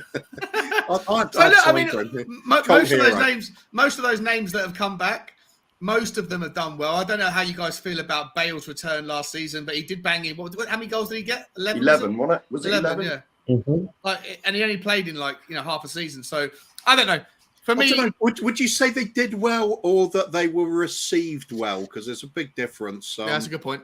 I think with our fan base, we've got a habit of being very sentimental about players and rating them higher than they really are, just because we want them to succeid. Okay, so let me ask you this thing, Cooper. Glasses, isn't it? It's a good point, mate. It's a good point. Let me ask you this. I'll come to you first, and then we'll go around the traps. If you've got suspicions or doubts about Eriksen, right? Are you who? And because I want to use this to lean into the next part of my questions for you guys is, if not Eriksen, then who? And the second part of it, which I want to get into, is we've got all this fucking money. It's the first time in forever that money's not an option, or money's not an issue, rather. Not just 150 million, but like a surprising finish in the Champions League, which creates probably an extra 50 million in forward-looking revenues versus what would have happened if you got into the Champions League. A full stadium every game next year, full season ticket renewals, no COVID as far as we know. All this additional money, TV money, BT Sports around the world.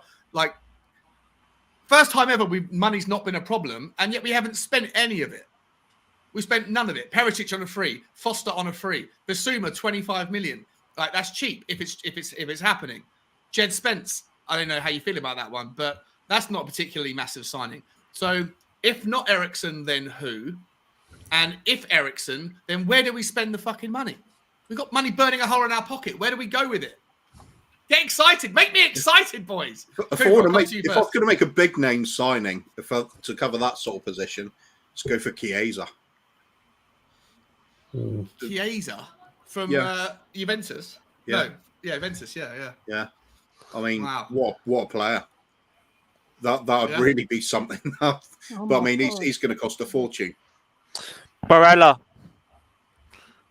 Yeah, I wouldn't say Barella's the creative type player, but hell of a player. He's more a box to box. Yeah. But it'd fit in really well. Yeah. So that's that. If not Eriksen, that's where you spend some money. Would you go after? Well, if you're going to say who would I like to see, it would definitely be him.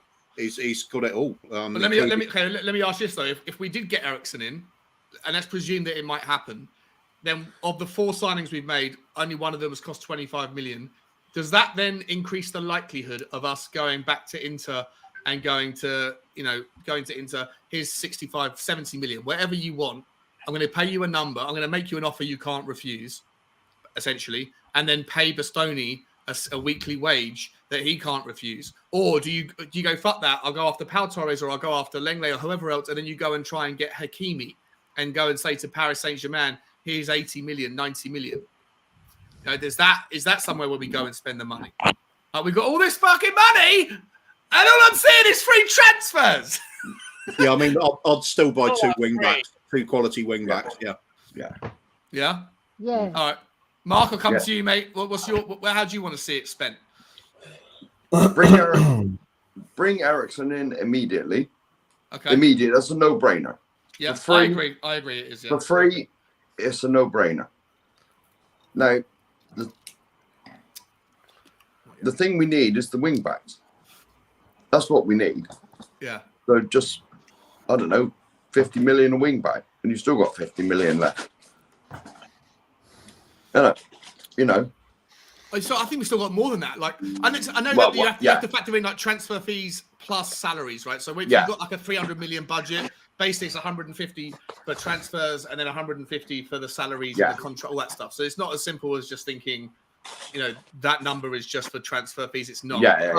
We haven't spent anything. I don't know how much. 2 years for Perisic on 180 grand a week. 200 grand a week is 10 million a year. So the entirety of the Perisic deal probably cost us 18 million quid, 16 million quid, something like that. Yeah. Right. Foster, I don't know what he's on. 2 years as well, isn't he?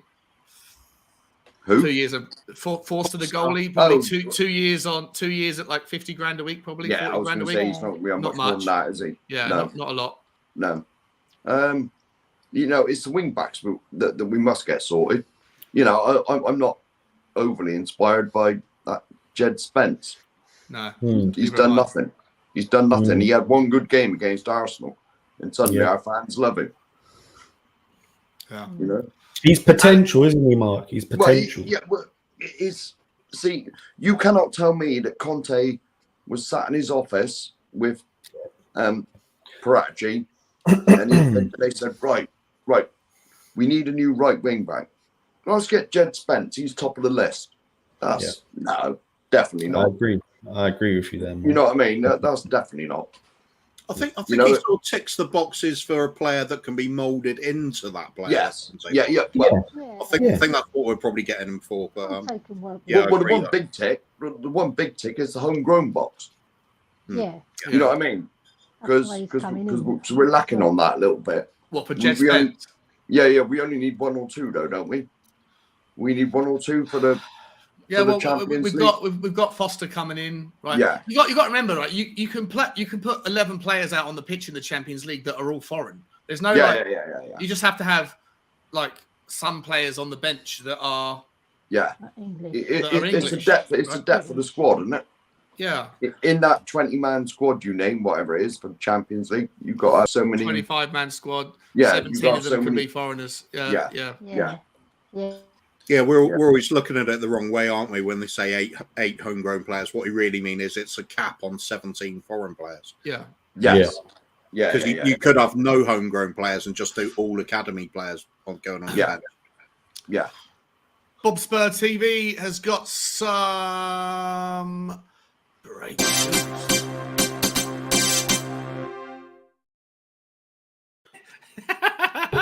New little thing. Where is he? Where's he gone? We're done with him. Breaking news BBC reporting that personal terms have been agreed with Mr. Bissouma. So it's looking like it's done. It is done. I think we can rest assured it's done, which is just fantastic news. Alex, did I get your opinion on Eriksen? I think we spoke about him last night. But I also want to extend the argument. If you're happy with Eriksen, awesome. But then, like, if we've got, let's say we've got 130 million, 120 million pound left just for transfer fees, where do you want to see it spent? Would you rather see it spent on an amazing centre back, two decent centre backs, an amazing right wing back, another left wing back? Where do you want to see it go? I mean, just to do a short answer on the what we need to spend it on is the wing backs, 100%. Because unfortunately, I didn't agree with what was said about Sessegnon yesterday. I love to speak to that coach that Savo was speaking to be honest with you, because I've got to be honest, Reguilon did nothing for me all day long as far as I'm concerned. I'm sorry. And my eyes don't lie to me as far as I'm concerned. You know, I mean, yes, Sessegnon. No, I agree with you on that. I think Reguilon's been a disappointment. But I'm sorry, but Sessegnon's done better than him all day long. You know, at least he gets past his man. And stats won't push me on that anytime soon anyway. But yeah, like I said, I don't feel comfortable with the whole Eriksen situation. I'm not talking about what's happened to him personally, because that's something I can't get into.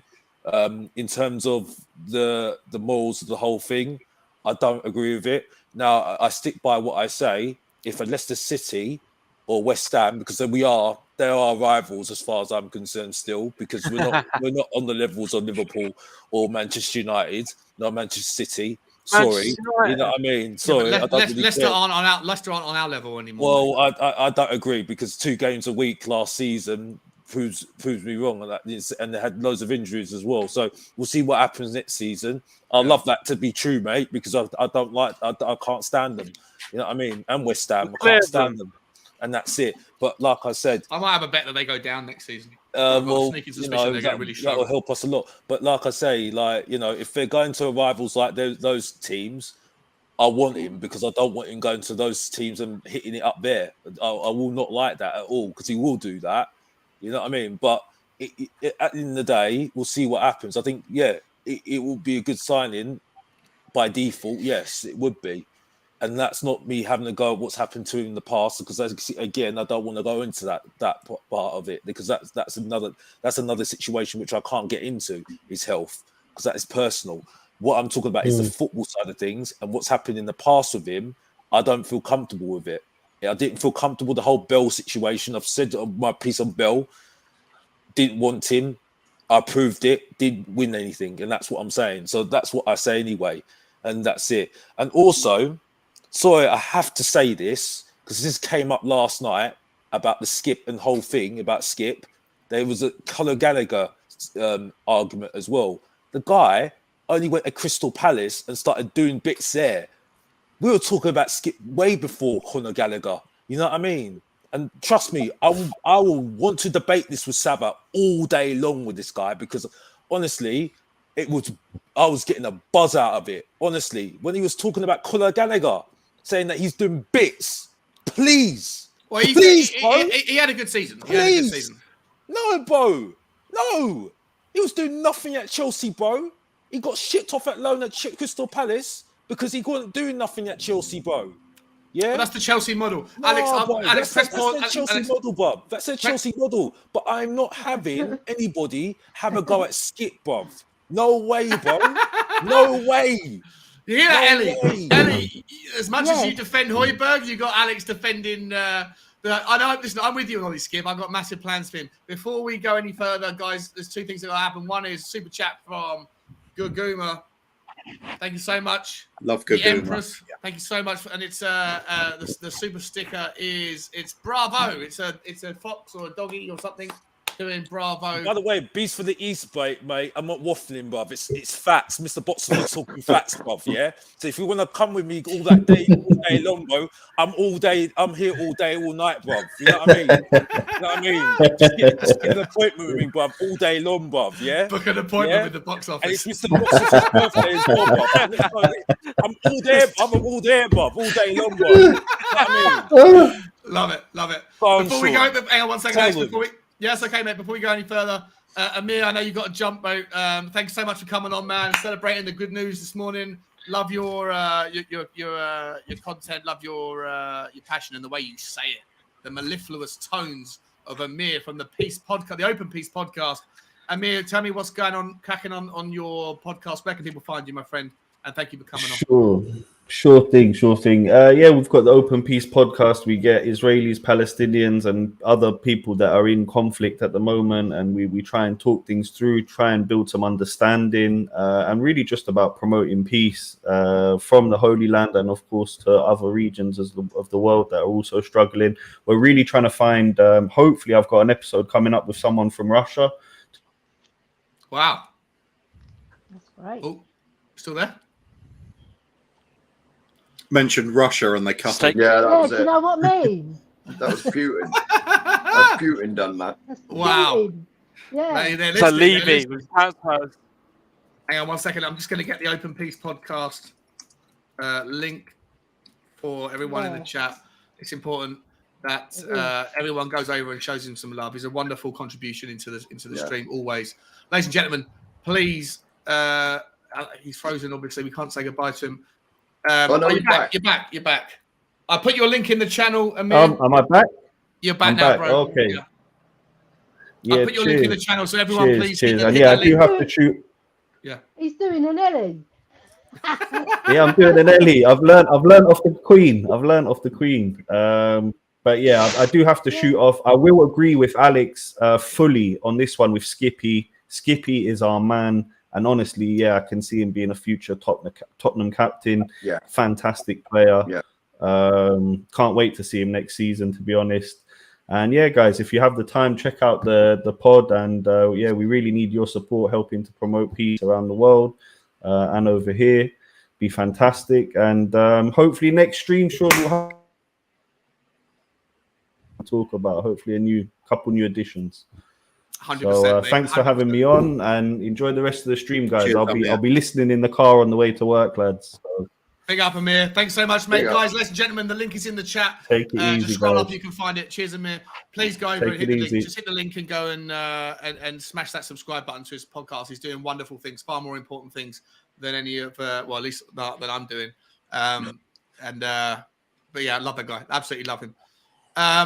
We got a super chat from Bobby K. It's for you, Alex. He's saying happy birthday to the Waffle King. Love you, Alex, from Bobby K. It's a nice way of blending.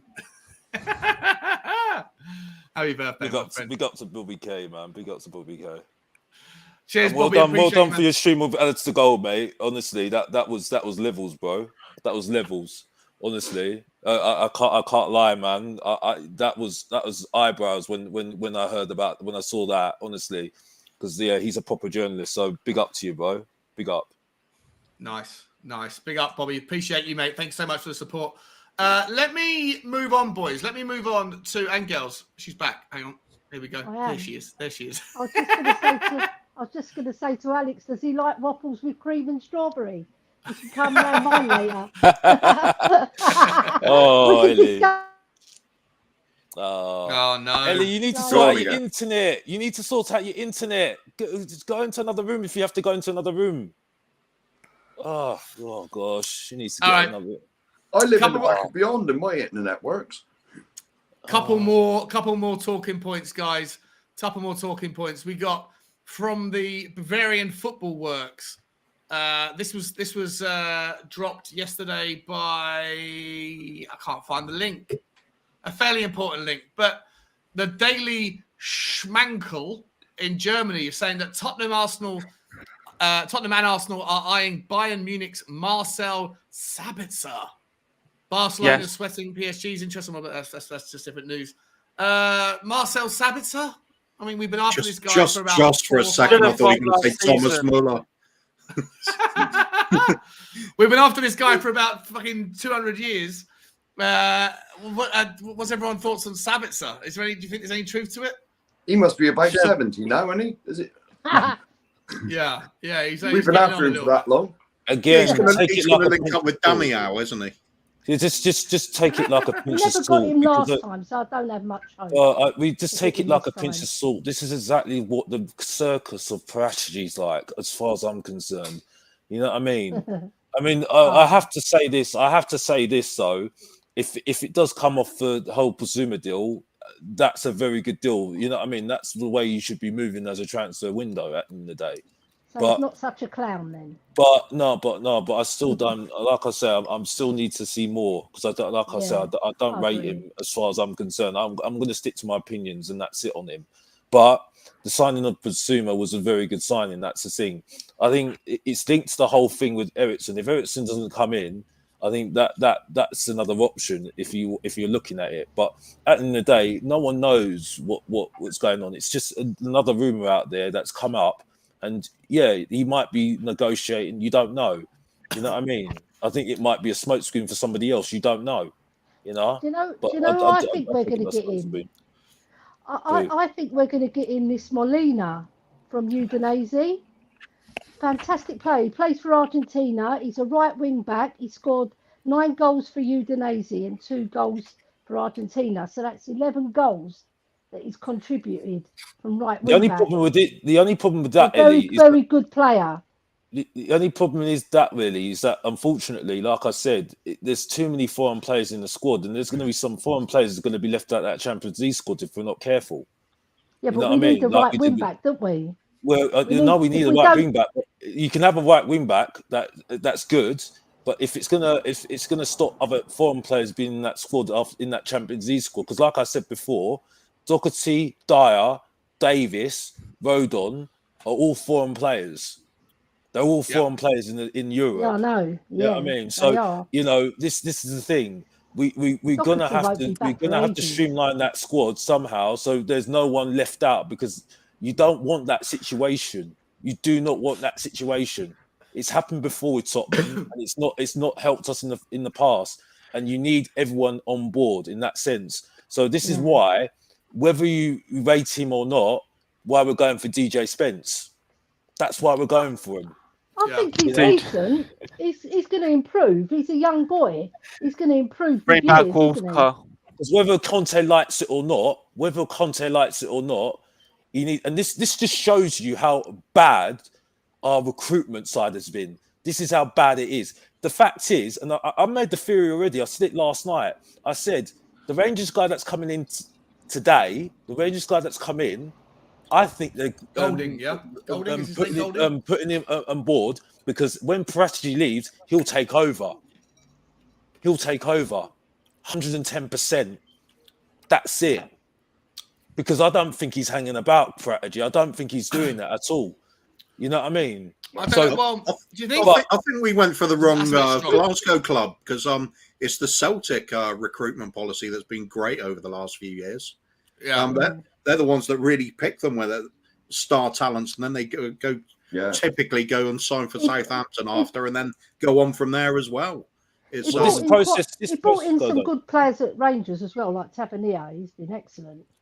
Tavernier would be amazing. An interesting one. Yeah. Just quickly, Ellie, just before we go on. James Coffey saying, gee, enough with this in-the-house stuff. First and last time watching. You need to engage with your guests. I'm sorry to hear you don't appreciate the way I'm doing it, mate. There's been 290, 300 people in the show the whole day. It's pretty difficult to be able to have 5-6 guests on and also be able to answer every single comment and mention them. I do apologise if I offended you, bro. If you don't come back, that's a shame. But I'm doing my best to try and bring every comment up. Sure. Can I just support? Can I just big you up? I'm sorry, but please, can you just let it go? Some of the comments, please. Can you just give Sean a break here? You know what I mean? It's not easy to be a host, and he's one of the decent hosts that I know. You know what I mean? I can't do it. That's why I do that's why I do streams on my own and do my own channel on my own. So to be honest with you, please can you just support people? You know what I mean? We're not here, and that's it. You know what I mean? And like I don't know what the situation between you and Sav. I mean, you said you sorted it out. We sorted it. Yeah. So like I support everyone. You know what I mean? And like I said, I like Sava because I like the way he goes. I really enjoyed him yesterday. I thought he was. And I like those sort of people because they give me a buzz. I like debating with those sort of people. So. You know what I mean? It's just, just give Sean a break. You know what I mean? That's all I need to say. I appreciate that. I just wanted to call it out. Listen, I do apologize. I'm trying my best to get everyone's comments up. Kind of, if I literally mentioned everyone's comment the whole way through, then there'd be no point in having guests as well. So like you have to try and balance it, mate. But if you don't want to come back, then sorry to see you go, my friend. But I do my best. Sorry, you missed 5 of my comments out last night. I brought up the one where you said I missed it out. I was trying my best. I'm trying my best, bro. Well, no. It's not easy. No. If I miss anyone's comments out, it's just I find myself if I bring up a talking point, then suddenly there's another 85 or 100 messages behind it, and then if I want to get them all up, I give them like a half a second on the air, and no one can even read them out anyway. So I try and filter through whilst also it's difficult. I'm learning. I've been doing this job for 6 months. Ladies and gentlemen, bringing back to the show the guy who was here earlier and had to drop off because of the lapse and the microphone thing. Just welcome back to the show, Mr. Bob Spur TV. Here he is. Yo. How you doing, my Steak? Yes. Yeah. All good. Did I hear it's Alex's birthday today? You did. Yeah. You heard it. You know what's going, Cove? Absolutely. 1, 2, 3. Happy birthday to you. Happy birthday to you. Happy birthday, dear Alex. Happy birthday to you. Thank you. Really appreciate that. Beautiful. Thank you. That was the best yet. That was emotional, man. That was emotional. Nice. Thank you. Where was the recorder like it was the other night? Oh, that's Bobby Just Kane, been man. calling That's Bobby going on in Kane. the Oh, background. unless you're talking about something else. Oh, yeah. Happy birthday, yeah. Alex. Yeah. I missed that. Oh, we have to do it again. Ellie's back. Hey! Birthday to you. Oh, this Happy is. birthday To to you. you.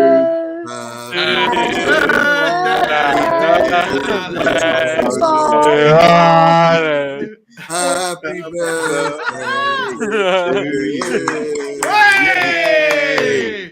Big up, Alex. Big up, Alex.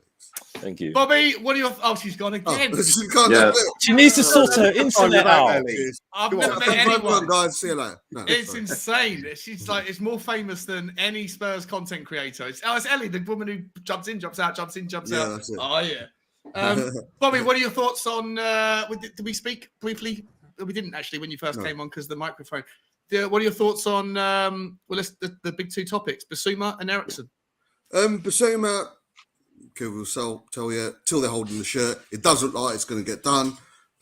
Good signing. I became a bigger fan of his since after we played at Brighton, the way he marked Kane out. But like Koo said, he marked basically the whole midfield out. He overshadowed Bentancur and Højbjerg in that midfield. So there is a player in there. Good squad addition. Is he the player who's going to take us to the next level? We just don't know, do we? You know, we can't, in one breath say Skip's the man for the job and he's really not done anything for us. Let's be honest, there's potential there. Bissouma's a bit of potential as well. We'd love him to become best midfielder in the world.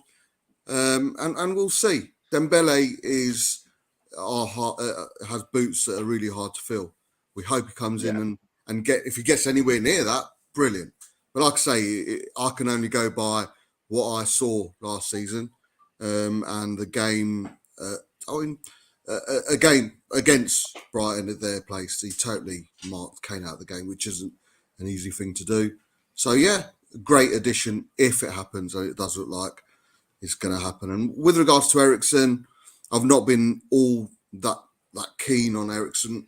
Maybe, of course, the last year or so he spent with us has left a sour taste in the mouth. Maybe that's clouded any judgment and opinion. But what worried me the most is some of the fan base.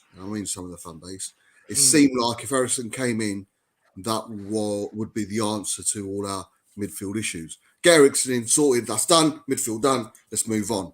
Yeah. If now I'd be happier to get Eriksen in if or once we get Bissouma. I think. Do you think Bissouma start? Where how do you see the? Let's talk about Bissouma first. Bissouma, Højbjerg, Skip, Bentancur, right? 4 amazing options. Let's presume that Winks is out the door. If we continue to see, or do you think we're going to continue to see a 3-4-3 as the main focus? And if so, who would you say is like? Can you imagine a first choice, or do you think they're all going to be just completely interchangeable? Well, that's what we want, don't we, Sean? We want a squad. We want to go into games. Having one thing Jose failed to do was bring us a formation, a definitive way of playing. We know what Conte is going to do. But we want to also be sitting there thinking, I mean, what a magical conversation. I'm going to start with Bissouma, Eriksen, Bentancur, Højbjerg or Skip. On paper, still not the greatest midfield in the world, but at least we've got the options there. But hey, it's a better conversation than this season. Who's going to start? Bentancur, Højbjerg, Dele Alli, or Lo Celso? Yeah, or what we had in the last 2 months, which was who's going to start? Well, let's just bloody hope that Højbjerg and Bentancur stay fit, because if they don't, it's Winks. Yeah. Exactly. How could you forget Winks? Winks. Sorry. But with regards to the formation, Sean, I think we play with 3 centre-backs, man. Yeah. And I think the only reason, like you just said, we had to start with 2 DMs per se in Højbjerg and Bentancur, because they were the only 2 quality midfielders we had last season. I just find it at times a bit too defensive, and the inability to break oppositions down because we don't have an Eriksen, you would say. But with 3 centre-backs, man, we don't need 2 defensive midfielders against the likes of a Brentford, a Brighton, even a Palace. Yeah. That's good. So I think there'll be flexibility in there. But I think the 3 centre backs and the 2 attacking wing backs, which completely agree with Alex, are the 2 points where we really need to go up the next level. Because for me, that's where the creativity will come from mostly. Then I'd see that flexibility in midfield against a Chelsea, against a Liverpool, against a City. 2 sitting in midfield clearly helps, but against the lower teams, to have that flexibility of bringing on an Eriksen or an attacking midfielder, then we've got 3. We've got a Romero, an informed Dyer. Sorry, Kim. And possibly another quality centre back. Man, we'll be okay. We'll be okay defensively, I believe. Like I say, well, I'll stick with you. I'll stick with you quickly because I've heard the other guys' opinions on this one already. But guys, feel free to jump in and we'll make it into a round table now where everyone just chimes in as they see fit. But the question I want to ask you is: we've got, like I said to Kuba before, we've got all this money burning a hole in our pocket for the first time in years and years. There's never been a time before where money has been tight, according to Daniel Levy, right? And so now's the time, and suddenly we find that we signed Perisic on a free, probably cost 15 million in total for his entire services. Don't know what Foster's on, but probably 5 million in total for his entire services. And now we're getting this other guy, Bissouma. It looks like, his compensation won't be a problem either. No. Where do we spend the money? If Eriksen comes in as a freebie as well, I'd be surprised if Levy didn't nurture that, manipulate that relationship into some sort of performance-related pay as you play, pay as you score, pay as you assist, whatever, all that sort of thing. But so do you think that there's we're going to save the bulk of the funds and then go back to Inter? Do you think we're going to go after someone better for the right wing back spot? Do you think we're going to go after 2 centre backs? Where do you see the kind of marquee signing, the one that's a club record signing? Surely this summer there's a club record signing coming to Tottenham. Yeah, it's there's a big difference between what you expect and what you think is going to happen. We've got to remember, it's still not, the season's still technically hasn't finished with all the internationals going on. We are still talking about the ongoing. Sorry. That's true. Yeah, they haven't even gone on their break yet, have they? Yeah. There are, and if you're a professional player, if we're looking for that marquee kind of player, he will be solely concentrating on their international game, regardless if it's a non-event in the Nations League. So I do believe once the internationals are out of the way, players are probably a bit more relaxed, and the agents are a bit more contactable and to do some deals. So don't be surprised that once Thursday's out of the way, we're starting. I think there's talk of medicals happening on the Thursday. So there's no surprise once the internationals are out of the way. So what I want, mate, is obviously a centre back and 2 quality wing backs. Jed Spence for me isn't the answer. Good, I don't mind him coming in, but like my thought was of people thinking Eriksen coming in and that's it. Job done midfield. I don't think it should be a case of Spence coming in. There you go, right wing back position done. Hey, he might turn out to be one of the best wing backs, right wing backs in the Premier League, but he's an unknown quantity, and I don't think Conte wants an unknown quantity, and I don't think we want unknown quantities as well. We'll need quality out on right wing back.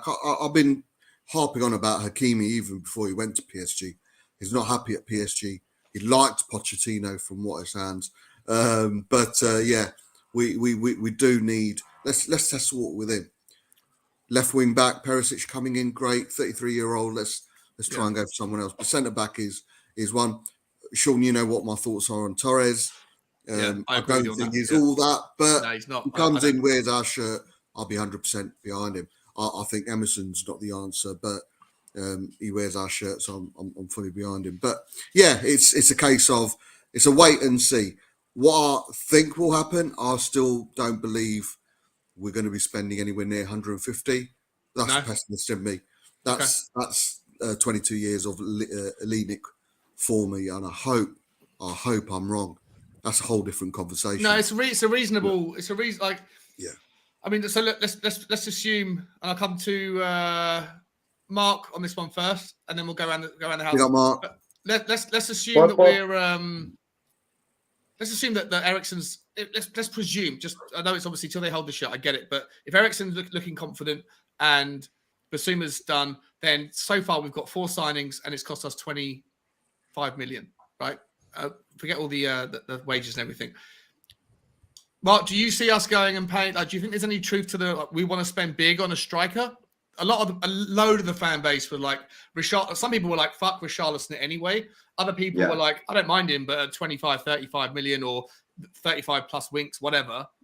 But do you think we're going to, there's no smoke without fire. A lot of the big name reporters were talking about Richarlison. So it's probably not a made up story. There's probably something to it. Do you think we're going to go and spend the big money on a centre back, or do you think we're going to go and spend the big money on a striker? We need it in defence. All right. Harry Kane's up there on his own and he's got no one to take his place. And God forbid he rolls his ankle like he normally does. He didn't last year. Yeah, we got lucky last year. Yeah, we did get very lucky last year. But, we do need someone up there. And we do. But it's what we always say. We got far more pressing issues than sort of competition for Harry. Because I hate saying replacements or backups, but competition for Harry, because we don't need it. We need a decent right wing back. We need a decent left wing back. You know what I mean? Because that's you want another left wing back, another one. Well, it's interesting, Mark, because I actually tend to agree with you. Because I think if you've got Perisic at 33 and Sessegnon, who's injury prone, you can't rely on Sessegnon. If Reguilon's going to go, he's made out of plywood. Yeah, and even Reguilon's not exactly, his injury record has become pretty weak this season. Well, he did have COVID, a lot of pressure. Didn't he? He did, but he also got a thigh issue or a hammy issue and stuff. It's a lot of pressure to put on a 33-year-old. If one or both of them get injured, then Perisic to play 50, 60 games is a lot, right? So that's not happening, is it? It's not happening. Yeah. I've been crying. Can you remember years ago when we used to have 4 strikers, like Keane, Defoe, the one who went to Man United, Berbatov. We had Pavlyuchenko, we had Kraft, we had Bent. Yeah. We had so many options on we had 3 or 4 up there. But now we got 1. That's wrong. It's wrong. You can't tell me. All these people say, a striker's not coming here to be backup. It's not backup. It's competition. It's competition for these people. But do you want you don't want Richarlison, or do you want Richarlison? I don't know. What's your opinion? Certainly not for 70 million. I don't. No. So that's half our budget gone. That's sorry, Sean. I would. Sorry, Mark. Oh, you would? I would love Richarlison. Really? 70 million. Mate, I'd go as far as I'd be happy spending 55 million on him. It's not my money. He scored 7 goals. He scored 7 goals in open play. Mate, I know, but you got to remember he scored 7 goals in a shit team. But you could look at Emmanuel Dennis from Watford, who scored 10 goals from open play, no penalties, no free kicks, and he'd cost 15 million. Yeah, one season in the Premier League, and he's done well for himself. Yeah, it's a personal opinion. No, I get it. No, I get it. For someone, in my eyes, for someone who can bring a bit of shithousery back, I think what I think of Lamela. I think every time he scored a Rabona, he got a free. He got an extension on his contract. For me, he did fuck all at Spurs. But what he did bring was a bit of shithousery. And apart from Romero, who else brings that? Dyer sometimes, but he's the calming influence on Romero, and I think that says quite a lot. But apart from that, who else brings it? For Richarlison, don't get me wrong, I wouldn't spend 55 million on someone who can just bring a bit of shithousery. I do think there's a bit of quality there. I think a little bit of value, but not 55 million. Yeah. Someone mentioned it, I think, on your show, Sean, or somebody else's. But the amount of free kicks he'd get us in and around the area. Obviously, we need a free kick taker, but fouls and free kicks, he'd win. Penalties, he'd win. Hence the reason he scored so many penalties this season. Yeah. Plus 5 years experience in the Premier League, man. You can't discount. You wouldn't be coming up against a Chelsea, a United, a Man City for the first time in your career or second time in your career. You know what to expect. You know what a hard fight is. You know what a derby is. Obviously, he doesn't know what a Spurs Arsenal derby or a West Ham derby is, although West Ham isn't a derby. But I just think that experience is valuable. Yeah. Plus, I do think is in a way a Conte kind of player who'd come in and say, right, don't take that shithousery out of you, because I think that's where we fell foul on Dele Alli. Poch tried to take that shithousery, that nasty streak out of him, and it was a downhill spiral since that. For Richarlison, personally, and it is personal, and I'm fully aware I'm in the minority, I would love him at Spurs, because I do think, he'd give us a different option up front. I don't think he'd be a starter. I think he's a more of a capable fighter for a challenge for certainly Kulusevski. Sonny, maybe not, but who knows? And certainly if Kane wants to rest, put him up front. I just think he's what we need within the squad right now. First 11, it's hard to replace those front three at the moment, but certainly you could give Kulusevski a run for his money. I'd be happier a Richarlison coming on for a Decky than a Mora or even a Bergwijn, who I've been a big fan of. No, I would too. Listen, I've got no problem with him obviously he's a good player. He's a great player. He's a fantastic player. It's just for me, it's like the opportunity cost. If you go and drop 60 million on him, it means you can't go and drop 60 million on somebody else. And that's where my issue is. Just, but I love the conversation, mate. And I was going to say quickly. The thing is, I really like Richarlison as well for it. Its price is a bit of an issue, but he does cover Harry Kane's role when needed. He's got in that target man sense of the role as well. But because he's got the versatility to play anywhere in the front three, as well as doing that, that is a really useful player to have on your books. And what about chucking Winks in the deal as well, Coof? I know there's talk of Winks and Mora. Well, we'd have to pay them even more then. Yeah, I suppose, yeah.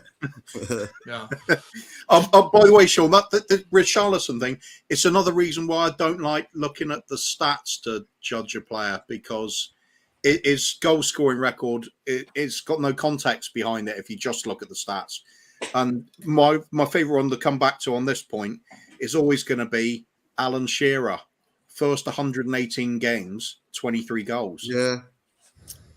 Yeah. We're not saying as good as Shearer. It's a good point. But it's, certainly. And Richarlison for me, man. 100% for me. And he's always had a good game against us, man. He's always shows up against us. I remember the FA Cup game we lost 5-4. He could have got Romero sent off, couldn't he, against us this season when we were 4-0 up. We were 4-0. That shithousery, the amount of free kicks he'd win in and around the area. So if we sign an Eriksen, if we sign someone or James Ward-Prowse or whatever else, then his contribution is going to be. It's not going to be recognised in his stats, but it's recognised in someone else's. He's the type of player who'd take on the passion of a North London derby and he'd rip the likes of Ben White. And I'm saying it now, if he comes, he's the type of player who would want at the forefront of a North London derby, because he'd shithouse the fuck out of all of them. All right, I'm just gonna. Oh, wait a minute. Sorry, I'm gonna bring this back up in 1 second, Luan, because it's a good one. But before that, I have to appreciate my man Mari. I hope you're doing well, my friend. Thank you so much for the super chat and the support, and also obviously Alex. What do you want to say to Mari, my friend? He's wishing you the happiest of birthdays. There we go. It's done. So I was trying to get to the mute button. No, good. Yeah, thank you, Mari. Thank you, Mari, for. He's still on the run, isn't he? Mari's still on the run. Yeah. Last I heard, he's changed his hat. He's gone from a white hat to a red hat, and he thinks he's incognito. Big up, Mari, mate. I hope you're well, buddy. Make sure you don't have your VPN, because they might trace it back to where you are. Oh, the old VPN mystery. So everyone mentions a VPN. No one understands how they work. Yeah. By the way, thanks for that, Sean. Yeah, big up, mate. Oh, no problem, mate. No problem. Alex, whilst you're on there, I'd like to come to you first on this one. Because, listen, Bob's made a really good point, right? Like, Richarlison does a lot of things for the team, drawing free kicks and, the shithousery stuff, which I don't know how you put a value on it, but even if you draw free kicks and then you have an Eriksen or a James Ward-Prowse or hopefully a Sonny and hopefully not a Harry Kane that's taking those free kicks next season, hopefully we can go and get 5, 6, 7, 8 goals from that. And that's not going to be recognised to Richarlison. So maybe Everton's, stats are otherwise benefited from Richarlison's involvement. But Luan Luoti's saying I hope I've got his name right. For the money, Richarlison or Gabriel Jesus. Similar money, right? 50 million was quoted for the right price for Man City. And I'll even open it up to other players that we've been linked with. You know, Raheem Sterling, Gabriel Jesus. Would you rather have? Is there anyone that you'd rather like? Is Richarlison? I know you've already said Richarlison's not your first choice, Alex. Would you like to have Gabriel Jesus for the same money? He can play across the free. No, you don't want him either, no. No, I think he's just another reject from Manchester City, as far as I'm concerned. No, he can go to Arsenal all day long, bro. Honestly, no, I'm sorry. I'm not sold on these two players. It's random, just literally random. I'd rather have Parrott in my team. Kete, at least I know that at least I'm gonna have a youngster that's gonna actually progress and learn to progress. You know what I mean? I'm sorry, but I'm just like no. I don't know where we're going with this. Honestly, yeah, I don't expect to get a world-class player in, no, but you know, this is where we're failing as a club to bring in homegrown players. Well, but in addition to the squad, Alex. To the squad, mate. To the squad. The bathroom voice. 1 sec. It argues. The argument is there's too many foreign players in the squad already. So yeah, how are you going to add it? I think it's a bit of a myth, though. I really do, mate. I think the homegrown quota is something that's spoken about a lot. If we get out the players that we think we're going to get out, a Lo Celso, a Dembele, a Reguilon, mate, we're replacing 3 with 3. I don't think, and I do believe, and if you look at the numbers properly, it's a myth that a lot of people, it's a fashionable myth that a lot of people are jumping on. Our homegrown quota, our foreign quota, is not an issue. Trust me when I say that. Bringing in a Jesus or a Richarlison, as far as I don't think either are going to happen. I'd love for Richarlison to come in. But the quota conversation is a myth, mate. It is purely and simply, I'll tell you why, is because we don't have that many homegrown players. But with the amount of academy players we've got on the bench, we've had on the bench, the Harvey Whites, the Parrots maybe coming back, the Skip, the Scarlet that we've had to put on the bench last season because of a weak squad, they still will remain within the squad quota. The homegrown talent. How does that help us? How does that help us, though, bro? They're going to come in the Champions League against Barcelona. No, they're not. No. What? A Jesus or a Richarlison? But Jesus, as much as I don't like Jesus, because I'd be going against my argument with Salah. I think he's overrated. The amount of chances he misses is overshadowed by the fact he gets 15 chances a game and scores 2 in a very good Liverpool side. Jesus, good squad player, but then now he's spending 50 million or whatever 30 million on a squad player to come in. But what Jesus does bring, mate, is Champions League experience. The Champions League experience within Man City is pretty shit because they're crap in the Champions League. But he does bring that experience. And if we can bring a player in with that experience, it's only good for the squad. And that's a bigger thing for me. I'd rather spend the money elsewhere and bring a more quality player in than Jesus. But mate, you can't. It is the first time in the Champions League for quite a number of the players. Having said that, is it? I don't think it is. I think we've got quite a bit of Champions League experience. Sonny's a Champions League winner, isn't he? Yeah, well, there you go. So, this would be a nice addition to the squad. But do I see him threatening the front three like, in my opinion, Richarlison would? No. And I might be totally wrong there. Sean? Yes, mate. Sean, do you hear something, mate? Oh, shit! Oh, my God. So sorry. Didn't I completely forgot. Ladies and gentlemen, someone's at the door. I've been there for a while. I am so sorry. That's so bad of me. That's so bad of me. Please, welcome to the show, ladies and gentlemen. They've been waiting patiently in the background. That's awful. I feel embarrassed.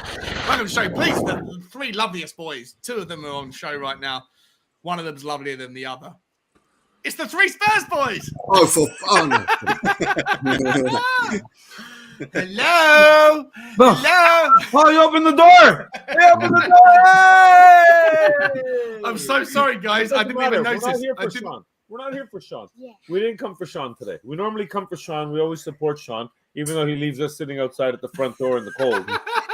Right? That's okay. That's okay. He treats us like. I feel so bad. I didn't even Thank God we notice. have How long were you Kuba. down there for? Mate, look at him. I wouldn't let him through the door as well, so don't worry about it. Trouble. Well, not me. But you Trouble, let him Ryan. in. That's why I brought the kid, Bob. That's why I brought the kid. But Alex, just for you. Oh.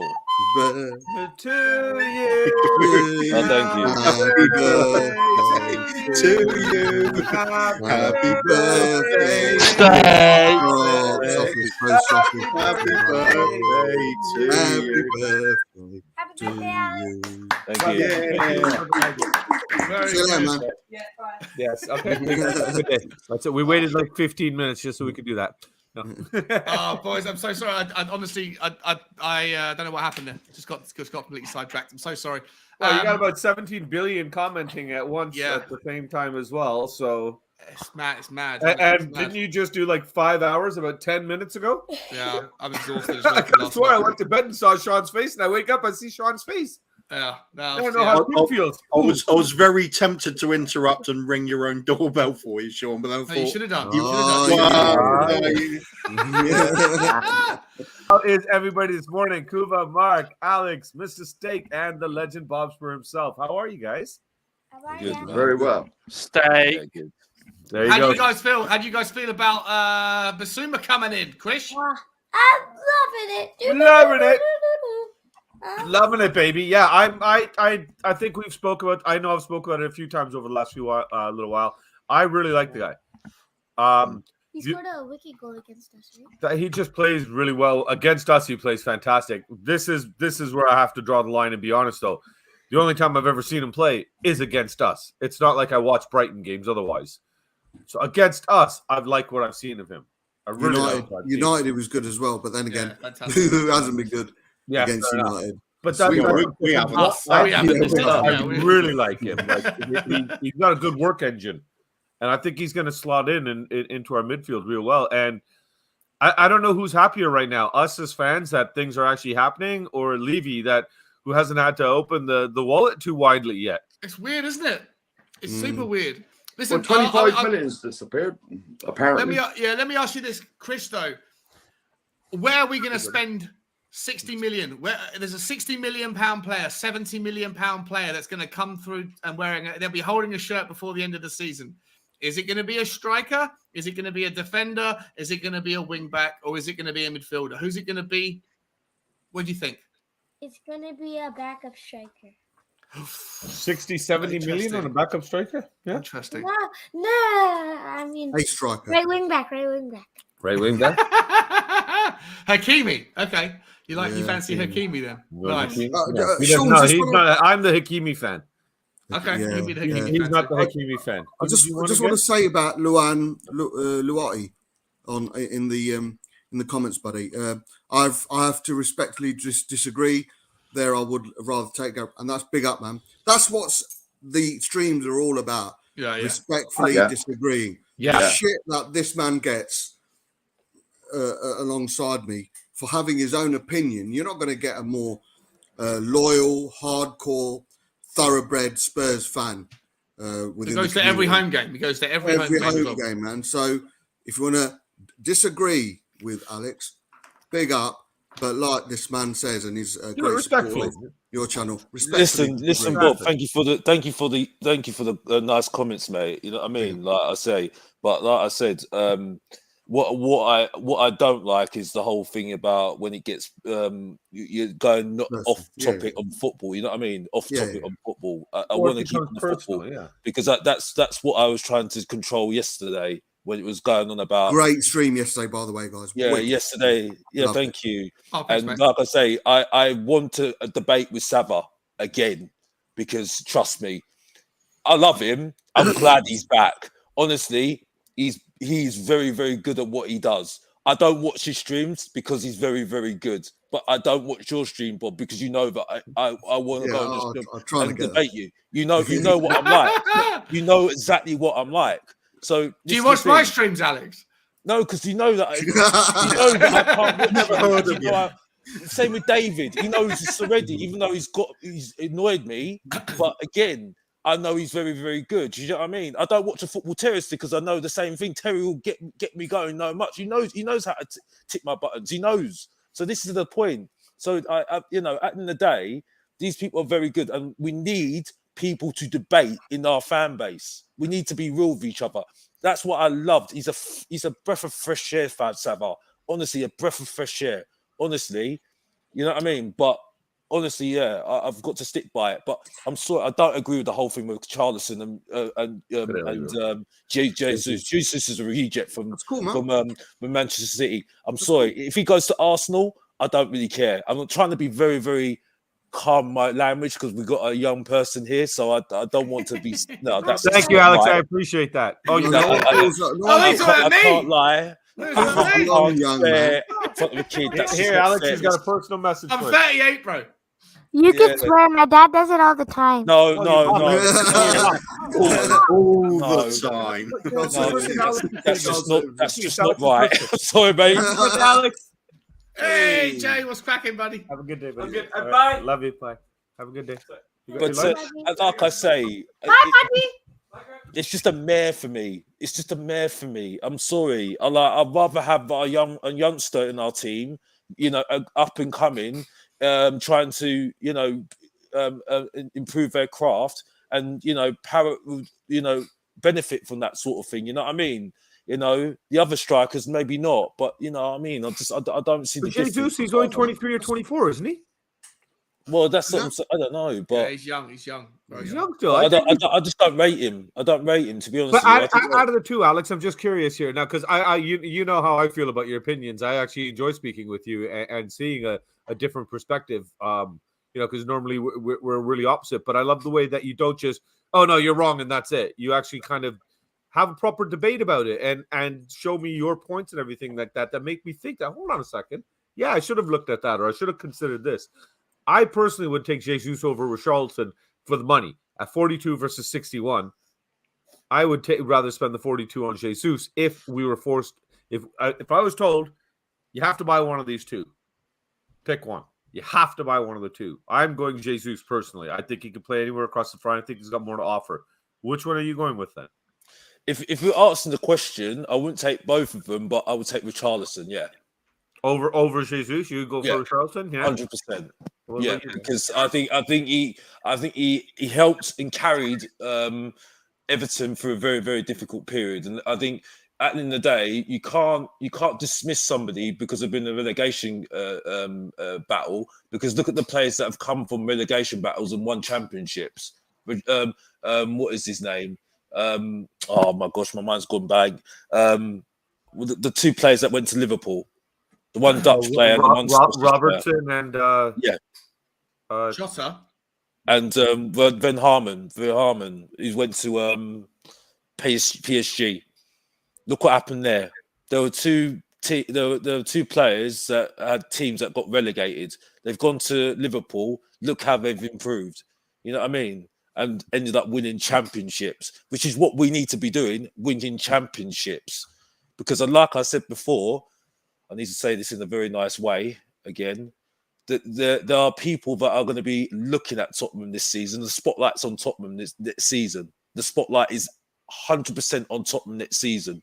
If we don't win a trophy, I mean the Carabao Cup, and don't do anything this season, well, look at the people that will keep on saying, "Oh, Spursy," who's this? Oh, now you're using bad language. I do apologize. That's okay. That's the one word he's not allowed to use in here. We're trying to get rid of that. We're trying to wash that away, Alex. We're trying to wash it away, brother.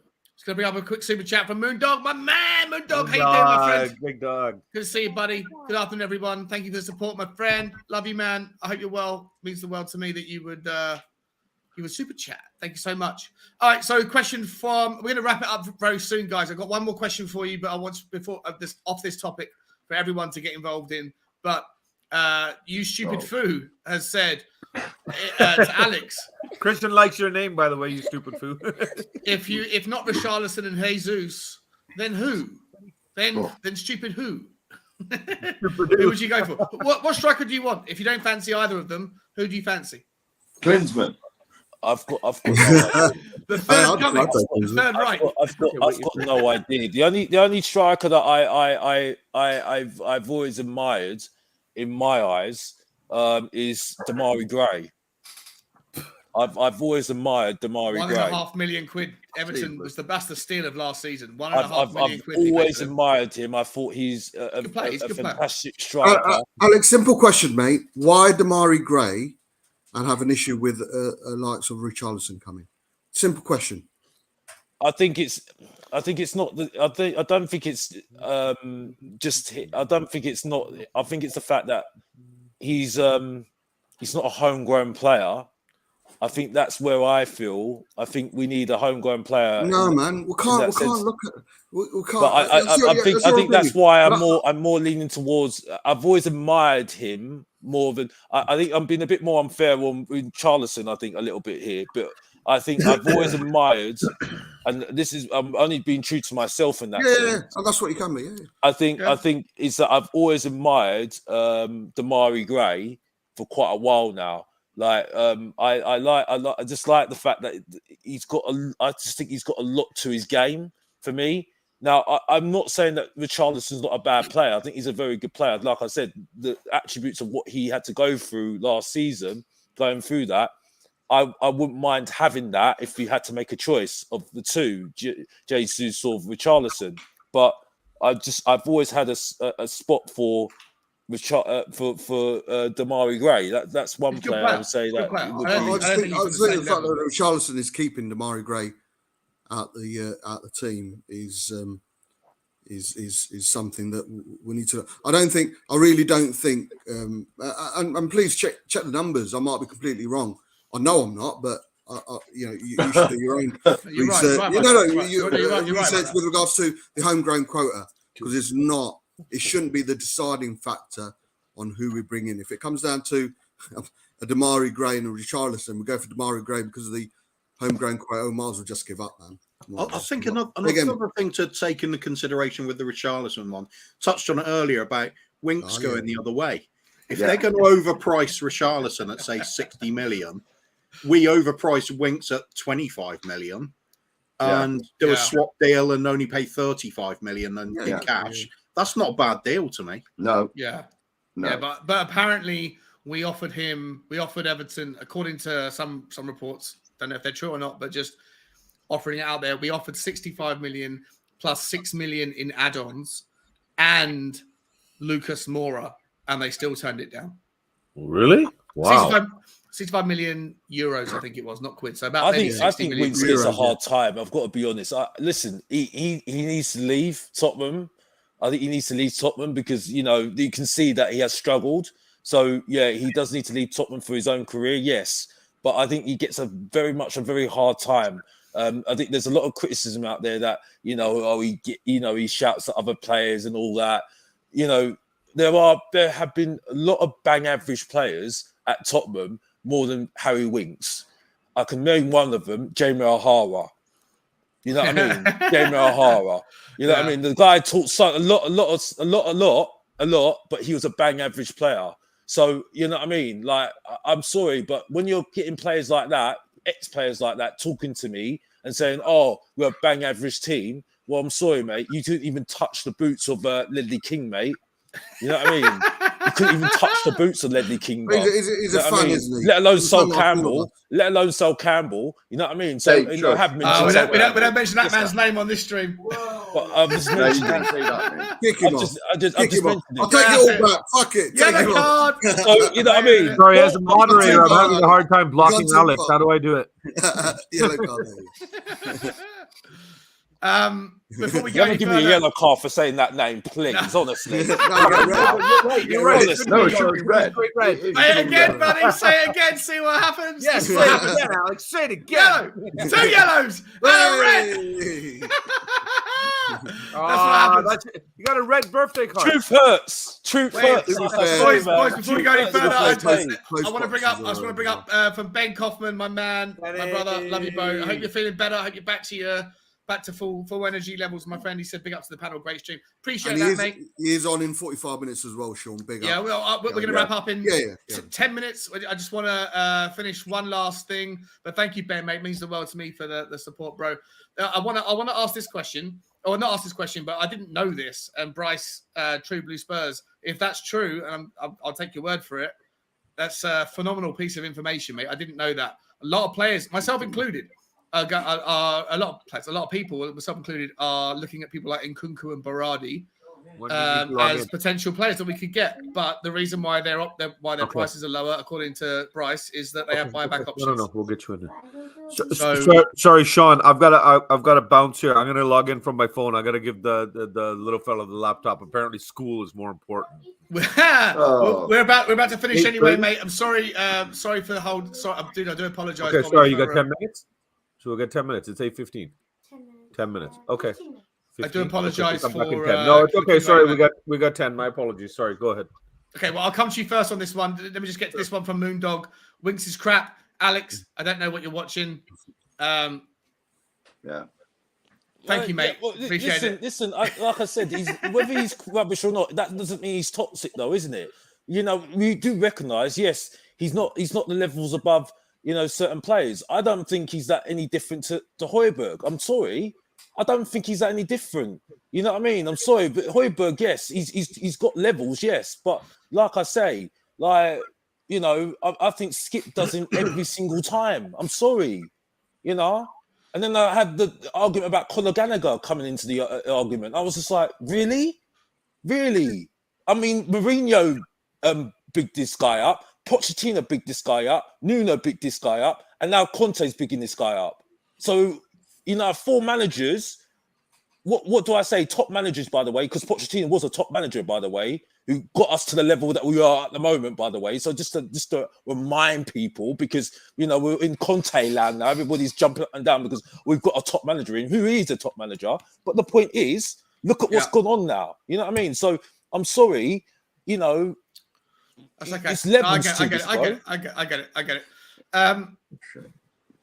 I'll just come to you quickly on this one, Bobby, because I know you got to jump off. But like I say, I've got this last thing, and then I've got one last topic, which is about Son's dad and the text. And I want to get everyone's opinion. Oh, that's the one I want to talk about. Being a father, I agree with him. Okay. Well, no, I'll come back. In that case, then let me start with Kuva. Kuva, I was going to come to you first on the Sunny thing. I might come to you anyway on that one. But what do you think about this? Nkunku and Berardi. So Will Stewart's put a lot of love towards Berardi. He's got a lot of attention as well. A lot of people have been coming to me saying that they watched Will Stewart's stream about Berardi, and he got the stats up and he made a really convincing argument. I think we even spoke about it last night on this stream at the 4-hour mark.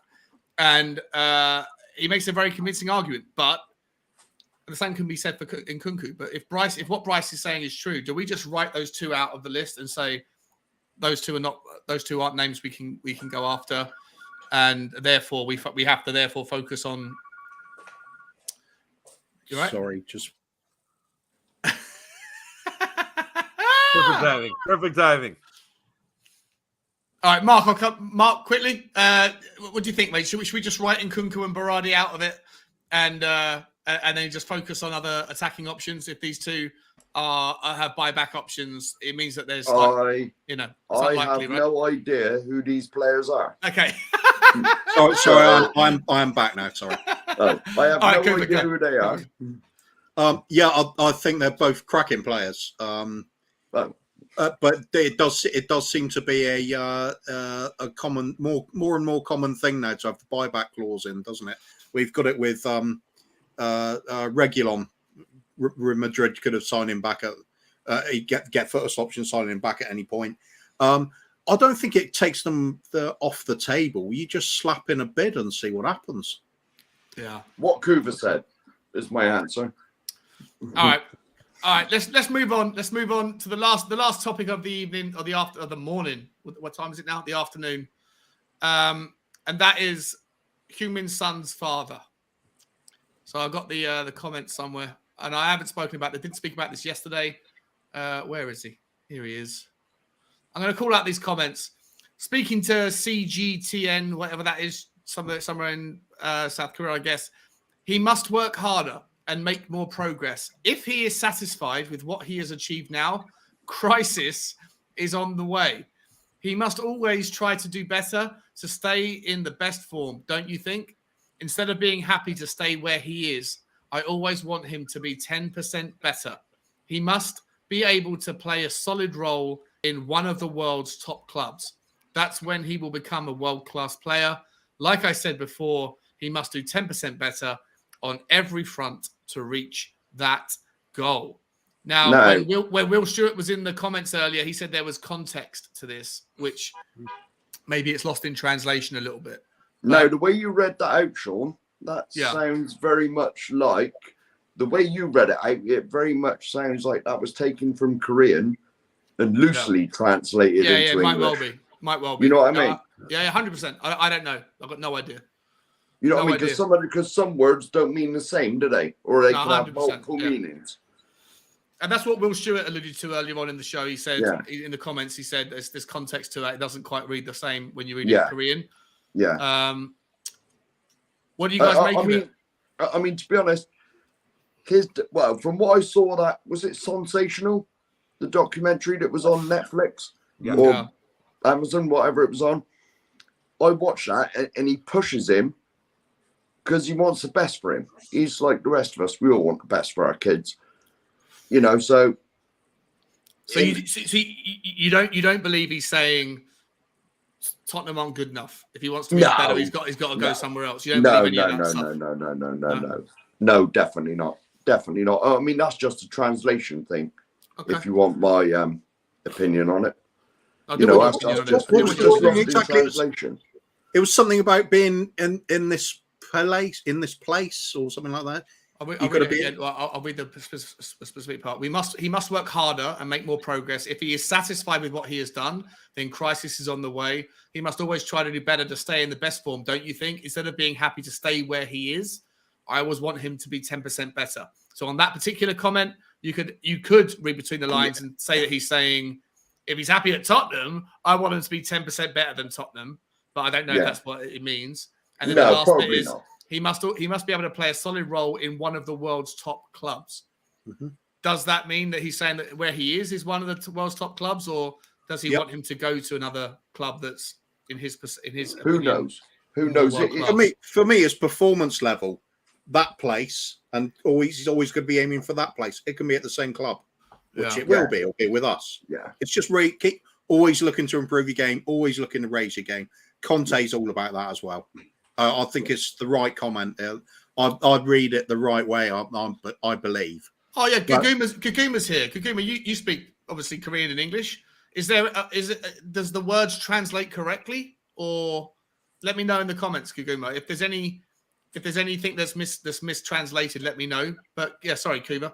You're saying, you're basically saying the same thing, right? His dad's just a pushy father who wants the best for his son and never lets him settle. Yeah, for me. Well, he won't even let him get a girlfriend, will he? Is that true? Is that true? Yeah, he doesn't want to get married until after his football career is done. Yeah. Fucking hell! That is the pushy father. That's the epitome of a pushy father, isn't it? I think Son's decided that himself. I think Son's decided there's plenty of time to have a girlfriend once his football. But of course, there's going to be an influence from the father. Hey, father wants best for son. Newsflash. Me and this guy will agree, and I'm sure there's other fathers in the comments and amongst us. Hey, he wants the best for his son. If anything, it's probably done a bit more of a "Are you listening?" board at Spurs a statement. Hey, if you don't look after my son, you know what influence I've got on him. Yep. Yeah. I'm going to tell him to and that being said, Bob, what his father does. What Sonny's answer should be: don't worry about it, Dad. I can see us go places. You want me in a world-class team? We're getting there. Yeah. And based on what you just said, Bob, that he has such an influence on him, I honestly believe this is something of a lost in translation thing, because if Sonny's dad truly was putting Tottenham down, he has enough influence on him that he would have told him a while ago to start looking around elsewhere. Yeah. And there's no way Sonny would be as happy as he is playing for us and playing with that smile on his face. So I think it's just something lost in translation. And like Bob just said, us coming from an Asian background and everything, pushing your children is basically your birthright. As soon as you pop them out, you start yelling at them. You give them a kiss and then you give them a slap. It's just tradition. You know what I mean? What do you mean you only got 98%? Where's the other 2? It's just sorry. I think you can directly link this into what Kane said as well. As long as the club's matching my ambition, it's all about pushing that extra step. Just aim for excellence. You don't have to move elsewhere to do it. You can do it where you are. Nothing wrong with what he said, Sean. Not one single. No, I don't think so. Regardless of translation, mate. No. Nothing Exactly, Bob. Even with this loosely translated the way it is right now, I think it's just even like culturally, we are known to like that Asian community, our Asian community. We're culturally known to. Any good father, though, isn't it, Bobby? Any good father. And I was just going to say, what kind of parent doesn't want better for their children? So, welcome back, Ellie. Perfect timing for me to go. And before I go, Bob, you know how we roll on birthdays, Bob, right? You know how it is. One more time before we go, then. 1, 2, 3. Happy birthday to you. Happy birthday to you. Happy birthday, dear Alex. Mr. Post Office. Happy birthday to you. You kicked Ellie off again. We had 10 seconds with Ellie. She's gone again. Happy birthday, Alex. Bobby, I put the 3 Spurs boys link in, mate. I'm so sorry for kept you waiting in the background, bro. It wasn't intentional. Good, brother. It's all good. Like I said, we just wanted to jump in and see that beaming smile that guy's got. So it's nice to see Alex smiling. There you go, Alex. I wish you the very best on your special day, brother. Many, many, many more years ahead of you of health, wealth, and happiness. Everybody else, God bless you. Have a wonderful day, people. Sean, I guess you'll be back on in about an hour. Probably. Yeah, probably. Hour and a half? Yeah, I'll see what happens. If there's any news out, have a great day. Okay, we'll speak to you soon. I'll just jump in the comments and me and Ben. No, we're done. We're literally wrapping up right now. So, all right. Piss off, Derek. Cheers, Bobby. See you, mate. Day, guys. By the way, guys, if is there anything coming up? Oh, it's gone. Guys, if you haven't already, please hit the 3 Spurs boys link. Link is in the comments. I'm also going to grab everyone else's now. Ellie's keeps dropping in, dropping out. I can't, Oh, yeah. Let me get who is it? Alex's channel. Alex, what's coming up? What's coming up? I need to say something about this song thing because this just makes me laugh so much. Honestly, it makes me so laugh because I just think a lot of Tottenham fans are being so feeling sorry for the situation. Honestly, it just makes me laugh. The fact is, yes, he's world class. He's carried the team like Harry Kane. Let's just say that right now. It's still Kane FC as far as I'm concerned. And with Song, that's doing most of the work as well. But they were complaining and moaning and saying, "Oh, he hasn't got into the team of the year. Oh, he hasn't won his accolades yet. Oh, he's a top goal scorer. Oh my gosh, I'm just crying my eyes out. I can't stand it. The reason why he hasn't got it, and this is why I'm interpreting the information from his dad. The fact is, did he impact to win anything for Tottenham? No, he didn't. He didn't win anything. Like I said before, if that was the top 3 to get Champions League, no one would think of anything of Tottenham right now. They wouldn't care. They would not care. This is the point I make. It's about championships. We've got a manager that wants to win championships. Like I said, I need to remind people, he ain't signed no contract yet. He ain't signed no contract. Ironically, Kane has not signed no contract as well. You know what I mean? And then you're telling me players are coming to Tottenham because of Champions League. Don't make me laugh. Don't make me laugh. Honestly. It's true, Alex. I honestly hope you have a shit birthday. And joking. I thought it was April Fool's Day when you said that, by the way. Like I said. I'm sorry. When I said earlier, it has an impact. His son wins championships, right? Then you're talking about the player of the year. You know what I mean? To be fair, you're right. Alex has got a point. You know, with the year Bale won it, we won. Oh no! Oh no! The way the year when Kane won it, we won. Oh no, we didn't. It's all right. No. Sorry. Go back. Yeah. Go back. Yeah. Exactly. So this is the point. And listen, like I said, I recognise he's a world-class player. There's no doubt about it. He carries our team. You know what I mean? If you don't stop him, if you don't play deep and do what Brighton did and stop him making those runs, he's a world-class player. You know what I mean? There's a reason why Liverpool are looking at him. We were looking at him at the time. You know what I mean? So that's the thing. He's an absolutely brilliant player. You know what I mean? But the whole point is, what has he won? And that's why most of his nation, right, are saying to him, why are you still at Tottenham for, mate? Why are you still at Tottenham? No disrespect, mate. You're better than Tottenham all day long, bruv. You know what I mean? You got people, colleagues in his national team winning more than him. And he's a god in that country, bruv. He's worshipped in that club.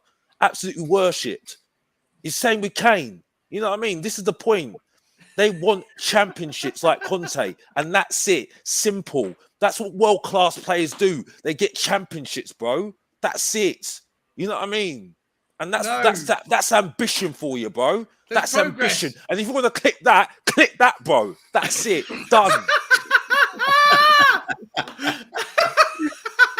I'm so clipping that. Fucking brilliant. Absolutely amazing. That's dropping the mic. That's dropping the whole studio. Yeah. Dropping the fucking absolute studio on us. Alex, what is going on? Last chance. All I asked him was what's going on your channel. Not. Yeah. I had to say it, bro, because I was quiet for quite a while, innit? No, I know, bro. I know. I'm making it, man. I love you, man. These wind-up sessions really wind Alex up, don't they? Alex, trust me, brother. I'm not wound up, bro. Honestly, this is not nice and easy for me, bro. Honestly, Alex, this is nice and easy. You're giving your opinion, man. There's no need. I love it. Yeah. No, Bob. Trust me. Don't worry, bro, man. It's all fun and games, bro. For me, like I said, you know what I mean. But like I said before, like on my stream, unfortunately, at the moment, it's kind of. I'm hopefully going to do some content. I can't promise anything at the moment because, like I said, I don't get paid doing this at the end of the day. This is just fun. You know what I mean? I've got to concentrate on things that are important because that puts food on the table at the end of the day. You know what I mean? So, you know, and a lot of people personally have told me that I need to focus on priorities at the end of the day. So, you know, and that's all I'll say on that at the end of the day. But hopefully I'll have some content out because I'm trying to do some stuff that I'm trying to edit in terms of what I've seen on the pitch and stuff, videos and stuff. And it will show videos of what I see on the pitch and what, you know, other broadcasters and stuff, you know, and hopefully show what I mean by why I say that we're a bang average team. But hopefully that will change next season, and that's it. So that it's Alex THFC, and that's it. Link is in the underrated channel. Massively underrated, Thank mate. You, love you, buddy. And you're Bob. By the way, Bob, you're doing really well, Bob. Keep it going, bro. Even though I can't watch you because you know you have people on there that I want to debate. But that's a compliment. That's a compliment, by the way, because I say that about many channels. So I love it. Yeah. I love you, but I can't watch you because I disagree with you. No, that's Alex, you're absolutely legend, mate. Thank you so much. Yeah. Your link is in the chat. Everyone who wants to, please get over there and give the guy some love. He's a fantastic sport, and I think everyone, for the main part today in the comments, has been hopefully as respectful as they can be. Bob Spur, your link's also in the chat, mate. What's going on your channel? When's the next stream? Saturday nights as usual. Got this guy bringing his wanky wank face along with him. So we'll have the usual speak about transfers, potential transfers that have already been done, news from the football world, guess the movie poster, things not to say on a first date, and the wankety wank. We do. Conspiracy theories is making a comeback this week as well. So nice. 10:45 as always, Saturday night. Hardly any football chat. I think that's the way we like it. Probably spend the first hour or so, isn't it, Coof? About first hour or so talking about football. Oh, who cares about the first hour? Yeah, that's it. It's just a palate cleanse of the good stuff. That's it. And then it's wank to wank. It's conspiracy theories. And click that if you want, motherfuckers. Amazing. Thanks so much for coming on, Bob. Mark. But sure, on a side note, mate, wicked, going from strength to strength, numbers through the roof. Absolutely amazing. with regards to the comments, it's hard, man. When you get hard, man. 200 plus watching at the same time, you cannot keep on top of comments. If you do feel it's so important that you want to share it with the community, hey, send a super chat in. You're not only having your messages read and talked about, but you're helping a channel that you're watching and taking the channel from strength to strength. But you're doing that amazingly, Sean. So big up to Bob. you. Big Really up. appreciate you, man. Yeah, I'm trying. It's difficult. I'm learning. It is. I'm learning. It's a steep learning curve in this community. But appreciate your kind words, man. Thank you so much. Marky, I've got Tottenham. You're back on Tottenham Gold, relaunching on Saturday. Is that correct? I think so. Apparently so. I think it's only me and Izan. We're doing a transfer show. No Dermatron. He's going to be in the background, I think. But it's me and Izan talking about transfers that I know nothing about. So it's going to be Izan, basically. One to watch, guys. One to watch. Yeah. Big up the debate there, then. Yeah. Yes. I got a sneaking suspicion that Dermot will make an appearance. I got a little. If there was a bet to be had on Dermot that's coming in, he's going to come in. He's well, basically, what it's going to be is Izan will say a player, and I'll say, well, if Conte wants him, bring him in. And that's fair enough. There we go. Fair enough. Luan, it's Saturday night, matey, 10:45, Bob Spur TV. Yeah. Yeah. And what time is Tottenham Gold starting? I've been told 8 o'clock. 8 o'clock Saturday night. I have been told this, but I'll probably be too pissed by then anyway. So there you go, guys. So you got your Saturday night planned. Yeah. You got to watch Tottenham Gold, and then as soon as that's finished, you head on over to Bob Spur and to see Bob Spur and Kuva. We will not overrun that. We will not overrun that. Kuva, is there anyone that you want to plug? Any channel you'd like me to shout out? Well, only the gentleman down there. It's what it's all about for me at the moment. It's Saturday nights. I couldn't give a monkeys about the football most of the time now. Yeah. Just get on for having the laugh. It's like going to the pub with your mates. Some of these streams are just brilliant. I think it's coming across that way for a lot of people that tune into it as well. Yeah, it's just something that's just chill out, relax, have a bit of a laugh. It all gets too serious at times.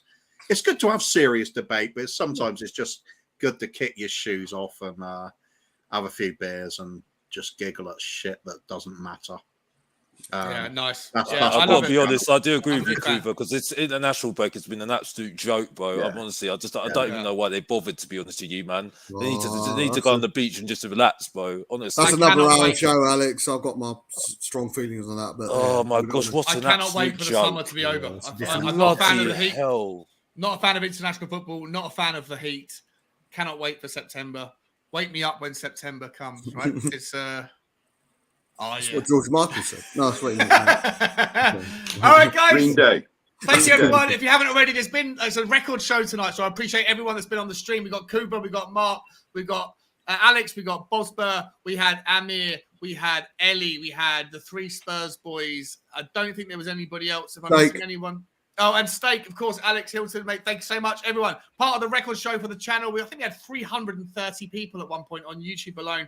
Blown all records for my channel. I'm blown away. Thank you, everyone. But also thank you to the new members, Ellie, and also to the super chat, Steve, from Stevie Fraser, from N. Cotter, from Will Stewart, twice over, from Toffee20, from Alpha Spurs, from Kaguma, from Bobby K, from Mari, from Moondog, from Ben Coffee, and then 2 more from Moondog at the end. That's the last one, Sean, and if you don't mind, mate, literally 10 seconds. Big up to everyone who's helped with the NHS / Prince Alexandra Hospital charity. Going great guns at the moment, mate. I'm looking to go in next week to do the whole show. Kim will be filming it as well. But we're on 1371415, something like that. So we're not far from that 2K mark. We do have we do have someone who's committed to the fact if we, not just me, if we get to 2K, they will double it. So we could potentially with a large donation for the hospital. So we're on 1415 at the moment. Donation page is still open. Do whatever you can, a couple of quid here and there. And like I say, can't wait till next week. Shall I put the donation page in quickly? If you can, buddy, yeah. But big up again, everyone. A lot of people are saying, well done, Bobby, you've done it. It's us as a community.